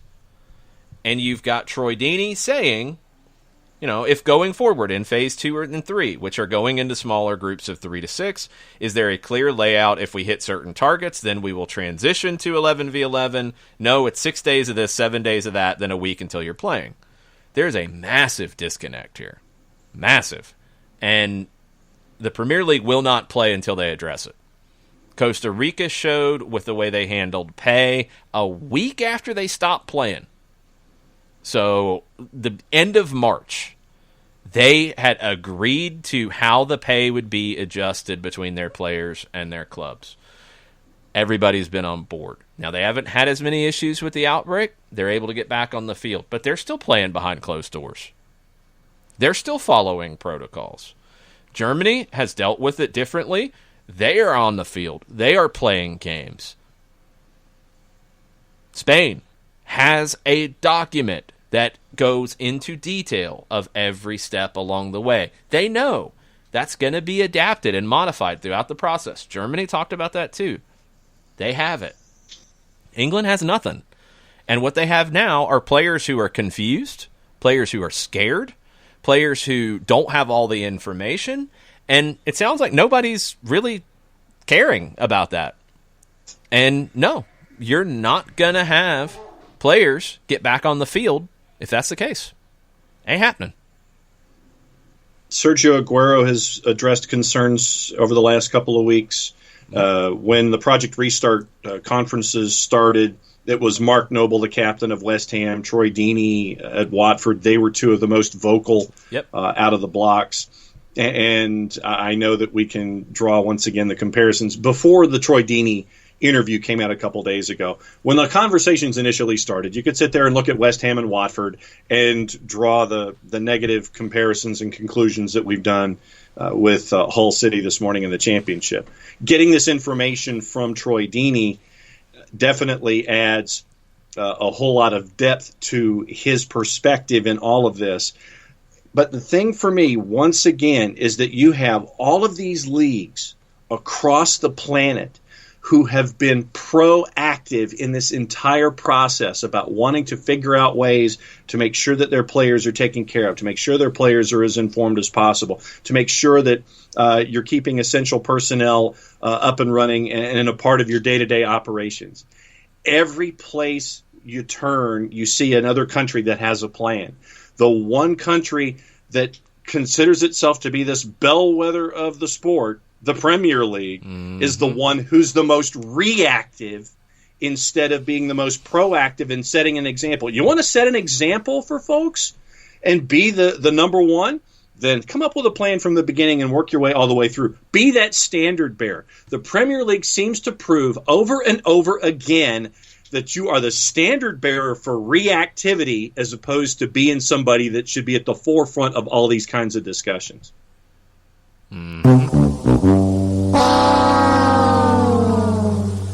Nathan Pugh brings up a question that is going to come up, and sadly, I think the Premier League is going to botch this too. Yeah. He says, at what point can clubs tell players to come to work or not get paid? Well, they don't even have protocols right now. So, like, if they wanted to go down that road without proper safety protocols, without addressing players' concerns, they would absolutely get hammered in the local, national, and international media, and they should. There's no way they should mandate that players come to work or not get paid. If Troy Deeney has a 5-year-old son at home who has medical issues that Troy Deeney has to be extra careful about exposing him to, then no, you can't mandate him coming back to work. Players have to have the opportunity to opt out. My bigger problem is not Troy Deeney's not every player. Troy Deeney has a very specific issue, but Troy Deeney brings up questions that show the lack of planning, the lack of forethought across the board. You're going to have players have the ability to opt out, period. That's just the case right now. I think protocols can do everything reasonable to safely take care of players. They can't guarantee that players will not contract coronavirus. I don't think anybody anywhere in the world can guarantee that without completely and utterly isolating yourself from interacting with other people. That's the only thing that you can guarantee will keep you from catching it. That's it. So I don't think clubs can mandate, like, we're not going to pay you unless you come back and play. That would open up a can of worms. It would be a huge problem. And I think the Players Association would fight it. But more importantly, I think, PR would, you'd get killed. You'd get absolutely killed. And especially in the case of a situation like Deeney. And you've got other players who have, wives who have these problems, family members who live in the same household who have medical problems. Are there things, again, like I said, could Troy Deeney wash his Watford clothing separately and keep it in a garage? Yes. We've seen doctors, nurses, grocery store workers, people who are out interacting with the public do these kinds of things. I've talked to listeners who do these kinds of things to keep any concern about bringing something into the house. They change in the garage. They put their stuff in a bag. They keep it away from everything. There are ways to do it. And all those ways need to be brought to the fore. And you need to tell players in Troy Deeney's situation how he can handle this. You need to help him. The problem is you're not even doing the basics of helping everybody before you're helping certain individuals who have bigger issues or different concerns or individual concerns. The Premier League would absolutely shoot themselves in the foot, face, everything if they tried to say, you have to come back or we're not paying you. They've been so poor in handling this. That's why you have the situation. I don't think Troy Deeney's being unreasonable in this. He has a very individual issue here with his child. That has to be part of this. But some of the things he said open up your eyes to the lack of communication from people who are putting all of this together to the players. And the longer you don't communicate properly, the more concerns can get blown out of proportion and can get twisted out of reality. And it makes it harder. The fact that you're nowhere near getting back on the field with these things is crazy. It's crazy that you don't have these protocols when others do. It's not like others don't have them. So the EPL's nowhere near anything about telling players to come back to work in a full contact environment right now. I don't think they're anywhere near it. They're 5 to 10 days away from having the protocol be presented. Then you're going to have it vetted, debated. Then you're going to have to answer the questions from managers, from players.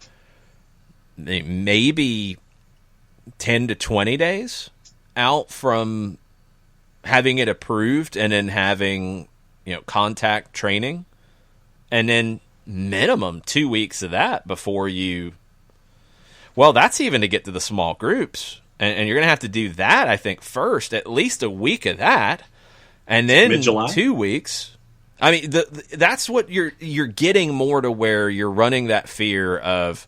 All right, June 12th, which Deeney thinks is still what you're working from, which it sounds like there's no way that's possible, to the reasonable expectation of the beginning of July, if you get things done quickly, if you have any slowdowns in all this protocol, and obviously you have a lot of questions to answer, mid-July, and that would mean you wouldn't finish until the end of August. And that's going to get complicated with teams who are still in Europe. You still have an FA Cup semi and final to play. It's going to be tough.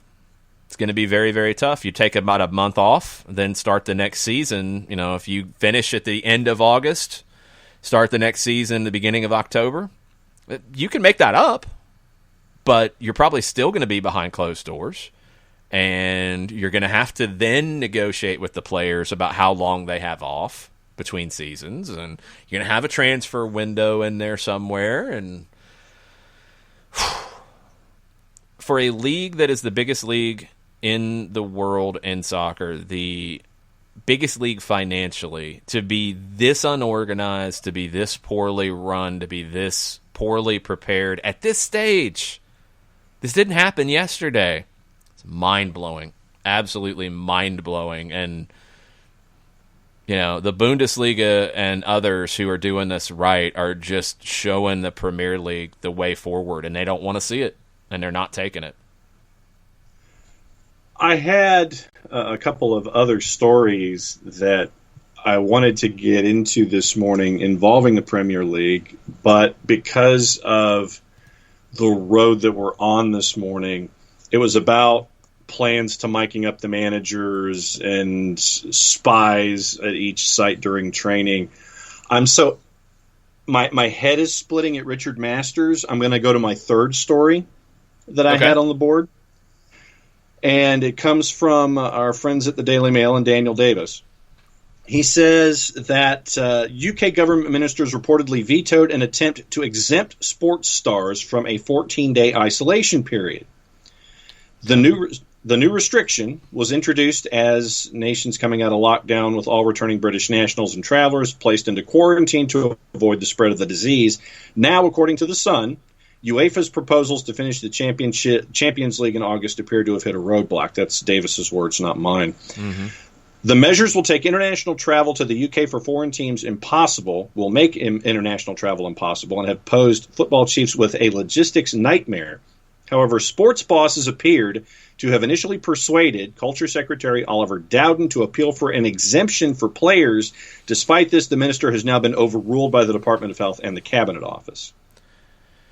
Yeah, that's down the road with international teams coming in. I would think that if you are in coordination with those countries, those departments of health, UEFA, probably that country's federation, your country's federation, your league, your Department of Health, and you are sharing testing information, you would be able to work around it. I would think. I don't know. I'm not in that area. But if you are showing that these players are being tested twice a week, they're testing clear to come into the country, they have been doing this and not been exposed, and et cetera, that's going to be a conversation in August that I think is easier to handle. I do wonder if UEFA should create a backup plan of having UEFA's got to finish the round of 16 in the Champions League, right? Yes. They're in the Manchester midst of it. City and Chelsea remain. Yes. Yeah. They're in the middle of the round. They already started the round. Right. Yes. Same for the Europa League? Round of 16? Yes. Okay. And then you've got the quarters, the semis, and the final. Yes. I do wonder if UEFA is going to need to knock those down to single games and have them in one site. I wonder if you're going to get to that point. Somewhere that's not going to have this issue. I do wonder if that's going to need to be what happens. That is in August, and I think that's why UEFA pushed everything back to August. Could you be able to do that? You could have it in Germany potentially by August if everything is going right, but this gives you more time to sort through that additional level of protocol. That is going to take some sorting through, that's for sure. But that shouldn't be affecting. Now, that 14-day quarantine before activity, now that was brought up in these conversations around the Premier League. That should not be part of the conversation based off what we've seen in other countries. And you would think that the testing would support the lack of a need for that. But again, it sounds like the Premier League is really not handling these conversations and this communication very well at all, and they're just slow to deal with all of it. And that was why I wanted to bring this story forward, just to continue to understand the lack of giddy up in the Premier League's get along when it comes to wanting to get things all squared away. All right. Before we get into some tweets, some other assorted things, you've got to tell everybody about our good friend Steve Apolinsky in Decatur, Georgia, who is rated legal elite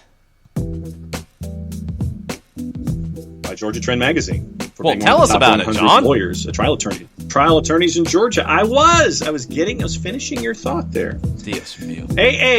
AA-legal.com. Apolinsky and Associates, LLC. And over 30 years of experience, over $40 million in judgments on behalf of their clients, wrongful death and serious injury. You can catch up with them a couple of different ways.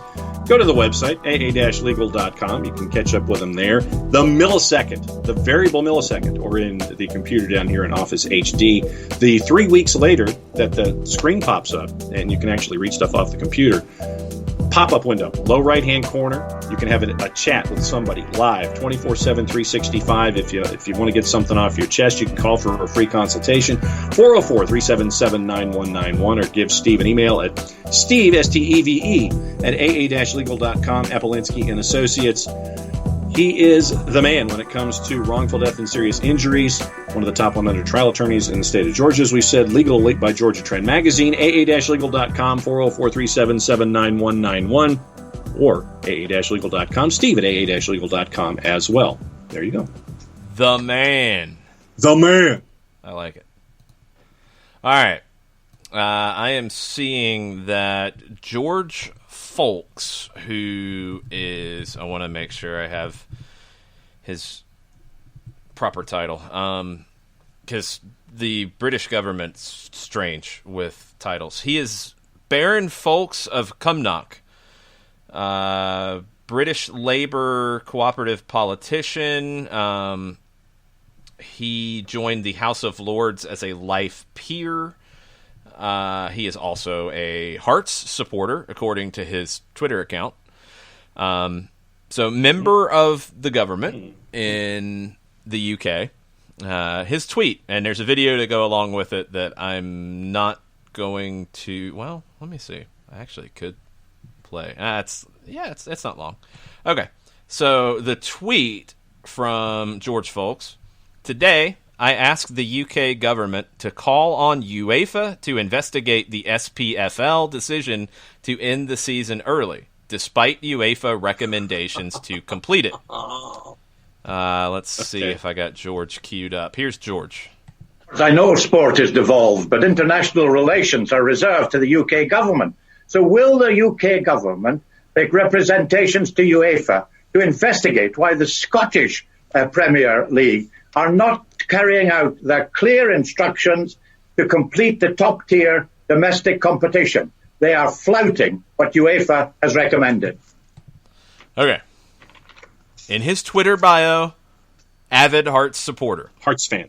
Avid Hearts supporter. Remember that. Yes. But he is part of the UK government, and he has, 2 hours ago, made a very public claim. And he says he asked the UK government to call on UEFA to investigate this decision. Now, it's interesting that Folks said talked about the UEFA guidelines, because this came up in France as well. This is from Get French Football News, but they're reporting that Le Parisien is reporting that UEFA President Alexander Seferin laid out in a letter written to Lyon President Jean-Michel Aulas that the 2019-20 Ligue 1 season could have taken the whole of August. Remember what we just talked about with the Premier League? They might need the whole of August. Well, Seferin told Aulas, Lyon's president, that could happen. Now, the Lyon president is continuing his legal challenges against the league decision to terminate the campaign, despite there being 10 matches still to play. Remember, the French government got involved in this as well. Also remember that Macron, the president of France, called the German league and federation and asked them not to start playing again. This letter was received by Aulas on May 14th. Now, that was a good bit after France made their decision. Raises new questions about why Minister of Sport Roxana Maracineanu, sorry, Roxana, was so keen to get the league to terminate their campaign on April 28th. And the reasoning that was given by the Minister of Sport for why the league was terminated on April 28th. It is the proposition that I have in my office. A season had to finish on August 3rd owing to dates imposed by UEFA. Well, Aulas is saying that Seferin has said that ain't the case. So, now you have a lot of issues. And according to Get French Football News, this evidence clearly that the French government used factually incorrect information to make the decision to terminate and has triggered an economic crisis for French football in the process. The French court system is going to be very busy during all of this. Mm-hmm. And? So, now UEFA's guidelines have started to come up. You're seeing France talk about it. You're seeing members of the UK government talk about this in terms of Scotland. UEFA is going to have a lot of work to do because their guidelines, it sounds like, are being used, although it wasn't a guideline, but it wasn't. They're being used by governments to stop play. And then in the other case, a member of government is using things from UEFA to say, no, you should play. This is going to continue to get worse. Mm-hmm. It's going to continue to get bad. Mm-hmm. But yeah, when you got members of government going on to Twitter to make videos about the situation, and yes, it would help the club that he is an avid supporter of, and he is very upfront in saying he is an avid supporter of it. Oh boy. Oh boy, oh boy, oh boy. Okay, another one, and this has just come up, so give me a second to run this through a translation. Doesn't need it. Good, thank you, Malaga. Malaga in Spain, they have made the decision to start the collective dismissal procedure as of today. Club announces it has taken the decision to present an employment regulation file for the termination and or suspension of employment contracts. Over the past few months, the entity has been undertaking various measures to ease the difficult economic situation it is experiencing.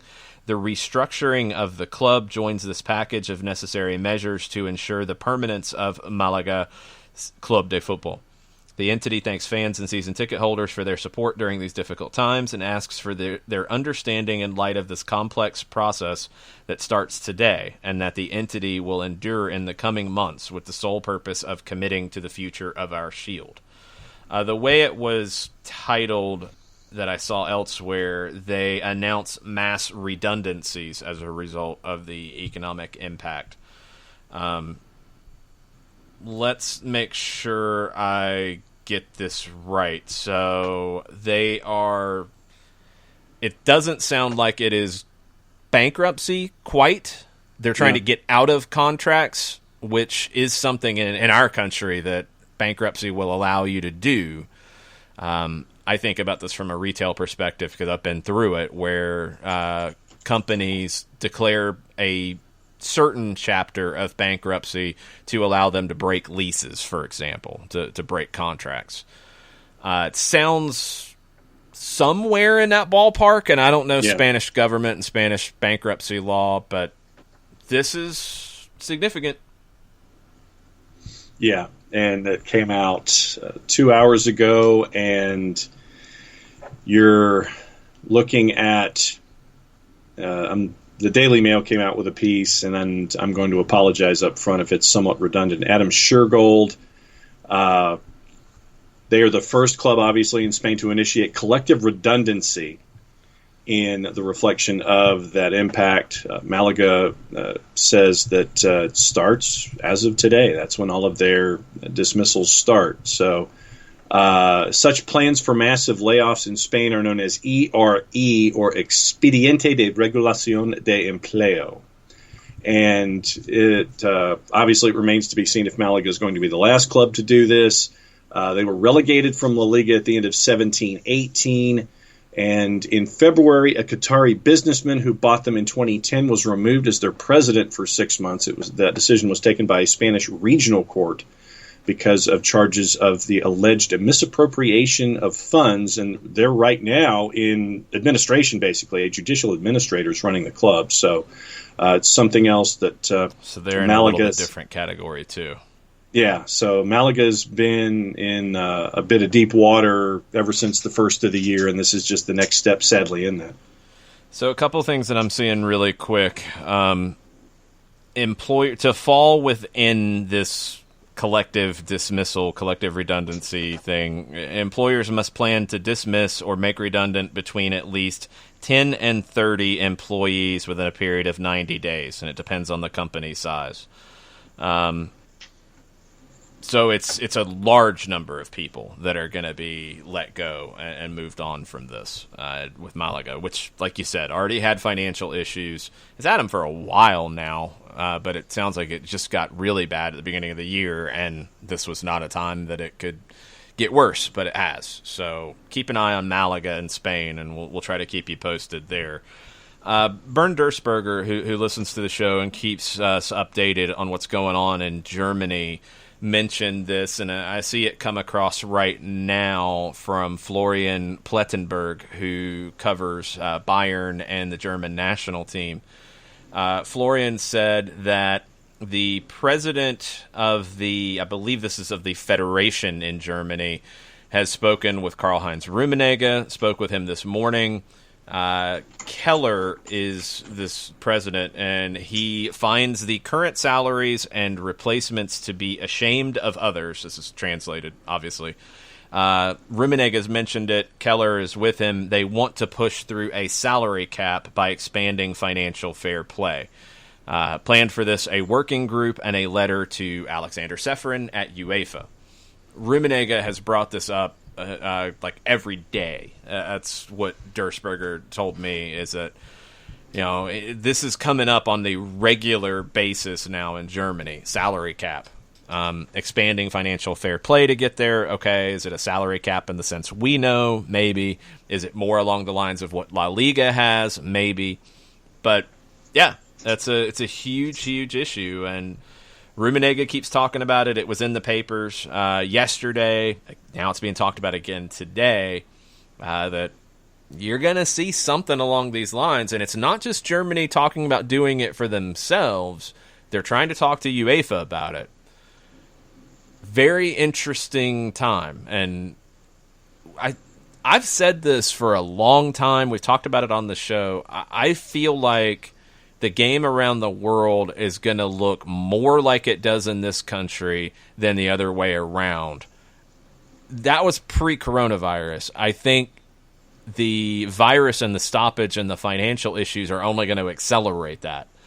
Clubs are going to have to manage their spending better because now they're seeing the potential consequences of it.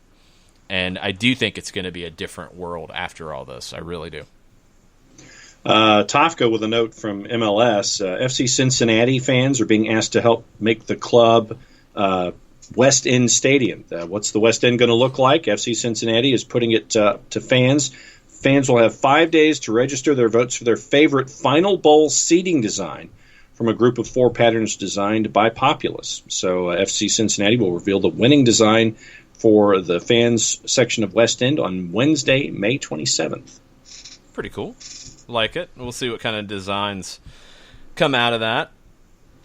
Couple other things that I wanted to touch on. Abby Schiffman, who has been on with us before from our supporters group conversations, part of the faction, talking about the bylaw changes when we were talking about Mexico, said a bylaw change amendment can be done by the rules set in the bylaw. The bylaw cannot be ignored and not abided by, which does make it interesting with that Mexican conversation and going to Cass about it. If there's something specifically in the laws to say, like, yes, you can change these if you follow procedure 1, 2, 3, 4, 5, and they didn't do that, and then Cass says, yeah, they didn't do that, well, then Cass is going to potentially support a legal fight that would then go to the Mexican courts. That's right. That's something we just don't know those bylaws, so I'll be curious to see what that looks like. But good point from Abby. I think we've hit everything else on Twitter. Yep, we have. We've hit everything else on Twitch. Turner Kirby says, if the U.S. has fans start to return in some capacity this year, which Turner thinks they will, do you think that would cause some of the other countries to maybe allow fans earlier? I don't. I think every country is going to be kind of in its own world on this because every country is going to be in a different place with it. Italy, I think, will be more conservative than a lot because of what they've seen with this firsthand. Spain as well. Germany might make steps to having fans in the stands sooner because they've had less of an issue. Costa Rica has had, a very small issue. They could have fans back in the stands very soon. The U.S., I do think there's going to be a major push to have some number of fans in the stands before the end of the year, but it might only be in certain parts of the country. That's what's so hard to figure with all this. So I don't know. I don't think the U.S. actions in this will affect other countries as much. I think each country is going to have to deal with this on their own. And as we've talked about with the UK this morning, they're facing different elements of it than other countries. So it's hard to compare everything country to country. I think protocols are one thing, but allowing fans back in the building, I think that is going to be a local decision. And I think that's key. I think that countries and federations and leagues should pay attention to what's going on in their own footprint. Don't just sit there and have some kind of a peer pressure thing where we see that so-and-so has fans, then therefore we have to as well. Don't look at it that way. Take it case-by-case basis. Take it country-by-country basis. Do what's best for you. And start thinking about it. PremierLeague.com results from COVID-19 testing from May 17th and 18th on players and club staff have been released. Yep. 748 players and club staff were tested, 6 positives from 3 different clubs. Players and club staff who have tested positive will now self-isolate for a period of 7 days. Premier League is providing this aggregated information for the purposes of competition integrity and oversight. No specific details as to clubs or individuals will be provided by the Premier League due to legal and operational requirements. Understood. So a smaller number, but it's only the Premier League. When the Bundesliga did theirs, it was 2 divisions. It was 1,700 people. Spain, it was 2 divisions. This is one league doing it. 748 players, 6 positives. Roughly the same kind of percentages that we have seen in Germany and Spain up to this point. So that's good. It's good because I think anybody expecting 0 was not going to happen. It's not more than other leagues. It's not like a shocking, it's not 50 or 100 or whatever. It's around the same level of infection that we have seen in other leagues. that's good because there had been concerns that it might be higher. There had been concerns there could be, larger numbers in the Premier League. So 6 out of 748, that's your baseline. That should make you feel pretty good about the Premier League's ability to do this if you have the protocols to back all that up to keep it at those kinds of numbers. That's the key. We saw it with Augsburg's manager leaving the quarantine that they had in the lead up to a game. He got suspended. He's back because he's had 2 negative tests. That was their procedure. Self-isolation here in this one.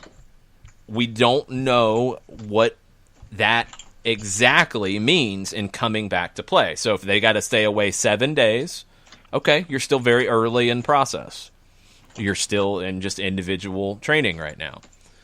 7 days, self-isolate, then you take tests. You pass that, you should be okay. If not, you still don't come back. That's the thing. We don't know the protocol. We don't know the procedure, but I would assume there's something in there about a number of negative tests required to come back. Yeah. But, I know that 2 clubs, I think that Spurs were one of them, were heading back to practice today, and they were concerned about what the numbers might be when it comes to all the positive tests. But 6 out of 748, that's the number. That is the number right now, and man, we keep getting more stuff right now. Hit it. Okay. This is a little different. I kind of like that one for this. I like that James one, yeah. Robson, the Manchester football correspondent for The Standard, tweets that City, their appeal against their Champions League ban will be heard June 8, 9, and 10. That's coming up quickly. That will affect Champions League spots. Everybody will be paying a lot of close attention to that one. Mm-hmm. Oh boy. I like. See, this is what happens when we're in our own stoppage time. This is when all this stuff usually breaks. All the time. Yeah, we've talked about this, and I don't want to leave it. I've already used 2 of them. No, where's the other one? I'm looking. Give me a second. Let's go to this one. And all right. One thing is I've now learned the website TOT Online, TOTT online.co.uk, which is a good resource. It's Talk of the Town. That is what they are known as. So Talk of the Town Online reports potential extended playoff proposal, quote, gaining legs, unquote, as Gills demand a place at the table. So this is League One. EFL meeting tomorrow to try to decide on suitable proposals ready for League One clubs to vote on at the end of the week. The 8-team playoff is gathering pace. Okay. So McAnthony's proposal is the one with the 8 teams. Last week's meeting showed a split between continuing, ending the season. This is the owner of Peterborough, and his proposal would consist of an 8-team playoff. The winner would join Coventry and Rotherham in the championship. So, top 2, then 3 through 10 is the 8 teams that would then be in a playoff to see who wins the other spot. Current standings, if they are deployed, let's see. They start using nicknames for teams, and I don't know all the nicknames for EFL. Well, go ahead. So who are the top 10 in the EFL League One? All right, top 10 in EFL League One lends itself to, if I'm not mistaken, our friend John Nason, and Coventry City would be at the top. No. Don't confuse people. Coventry would go. Coventry. Rotherham would go. All right, so 3 through 10. 3, Oxford United and our buddy Carl Robinson. Yep. 4, Portsmouth. Yep. 5, Fleetwood Town. Okay. 6, Peterborough. Yep. 7, Sunderland, and I have to read the article in The Athletic. Apparently it's a very good one. 8 is Wickham. Okay. 9 is Doncaster. Uh-huh. 10 is Ipswich and our friend Kate Riley, and your Gills are Gillingham. They are a point behind in 11th currently and would be left out with a game in hand. Cool. Well, that would be why they are demanding a place at the table. Stuart Thompson, who is the co-owner of Peterborough with Mr. McAnthony, he tweeted out that the solution is gaining legs with the top 10 owners.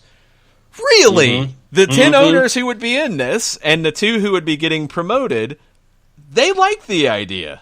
Of course. Really? Yeah. That's crazy. I would never have guessed that would be the case. Really? Really? Ipswich has played 36, and you have a couple above them, Doncaster and Wickham, who have played 34. Everyone else in that 3 through 10 window have played 35. Hold on. Stuart Thompson. Stuart Thompson's out of control on Twitter. Okay. So the solution is gaining legs with the top 10 owners. Duh. I can totally understand why after the top 10, you don't actually care. A playoff like this is way more fair than weighted points per game or points per game. It's an easier straight-up formula because what do you weigh? Home, away, league placing, form, etc.? Listen, if the bottom of the league knew their tab at the pub was being covered, they'd keep drinking.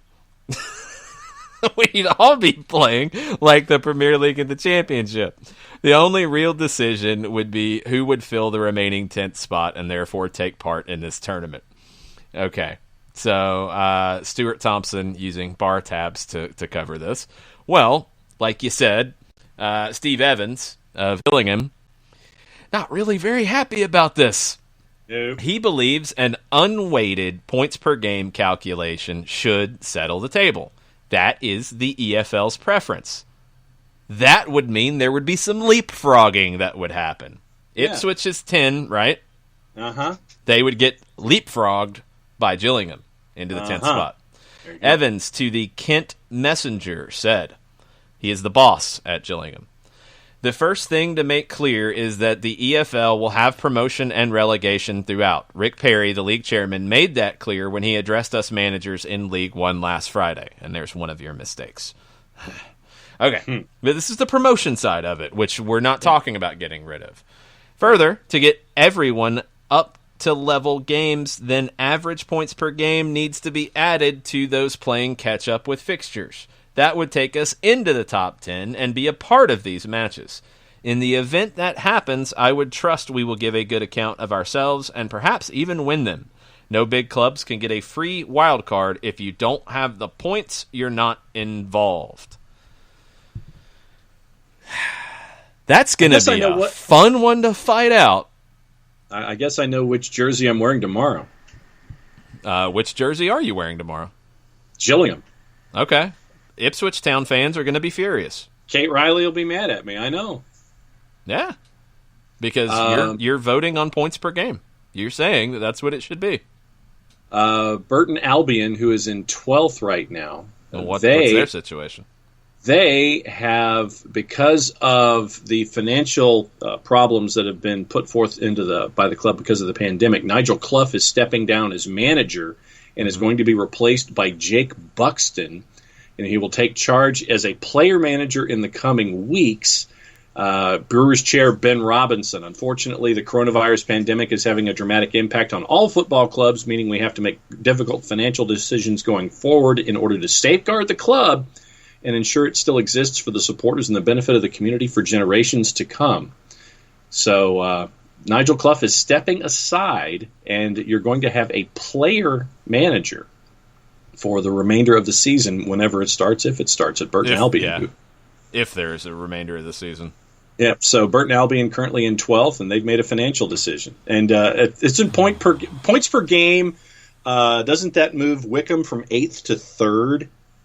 Yeah, they would move up a lot, and that'd be another argument. They would probably be backing Gillingham in this. So there's your tag team partner in this conversation. 34 matches played. Yeah, this is going to get wacky. All right, we'll finish with this little nugget that Louis van Gaal dropped out there in the Dutch media. In 2018, I got an offer for coach from the Mexican FA.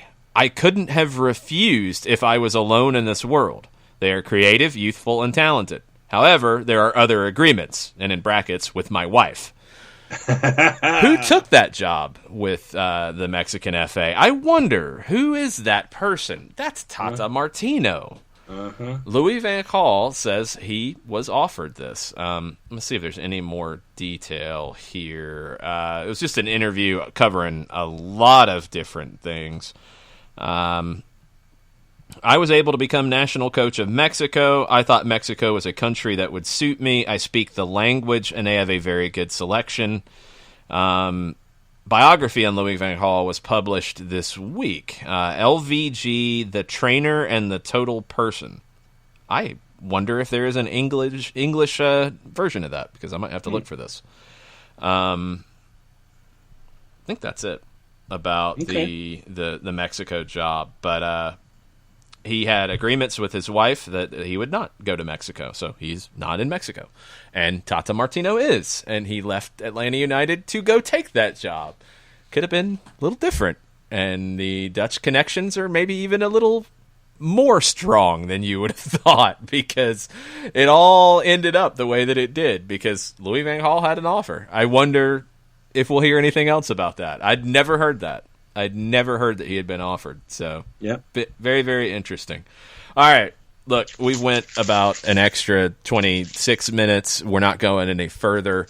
Thanks, y'all, for being part of it. We appreciate it. Thanks for everybody watching and listening. If you're checking this out later, if you're checking this out via our friends at Barn Burner, thanks for being part of the show. You can always follow us on Facebook, on Twitter, on Instagram, at Soccer Down Here. You can email us soccerdownhere@gmail.com. We've got like a couple of masks still left, and I am waiting on their arrival. As you know, if you've ordered anything from Amazon, FedEx, UPS, Post Office right now, delivery times are an estimate, and they are still an estimate. So if you want to get one, they are still available in very limited quantities in this first run. And if there's a lot of people who want to get them, then we will order more, because our friends at Die Hard have been great to us, and they have turned us around really, really quickly. So those will be going out here very, very soon. Thanks for being part of the show. Thanks for supporting what we do. Thanks for spreading the word, and mucha plata, y'all. Mucha plata, y'all.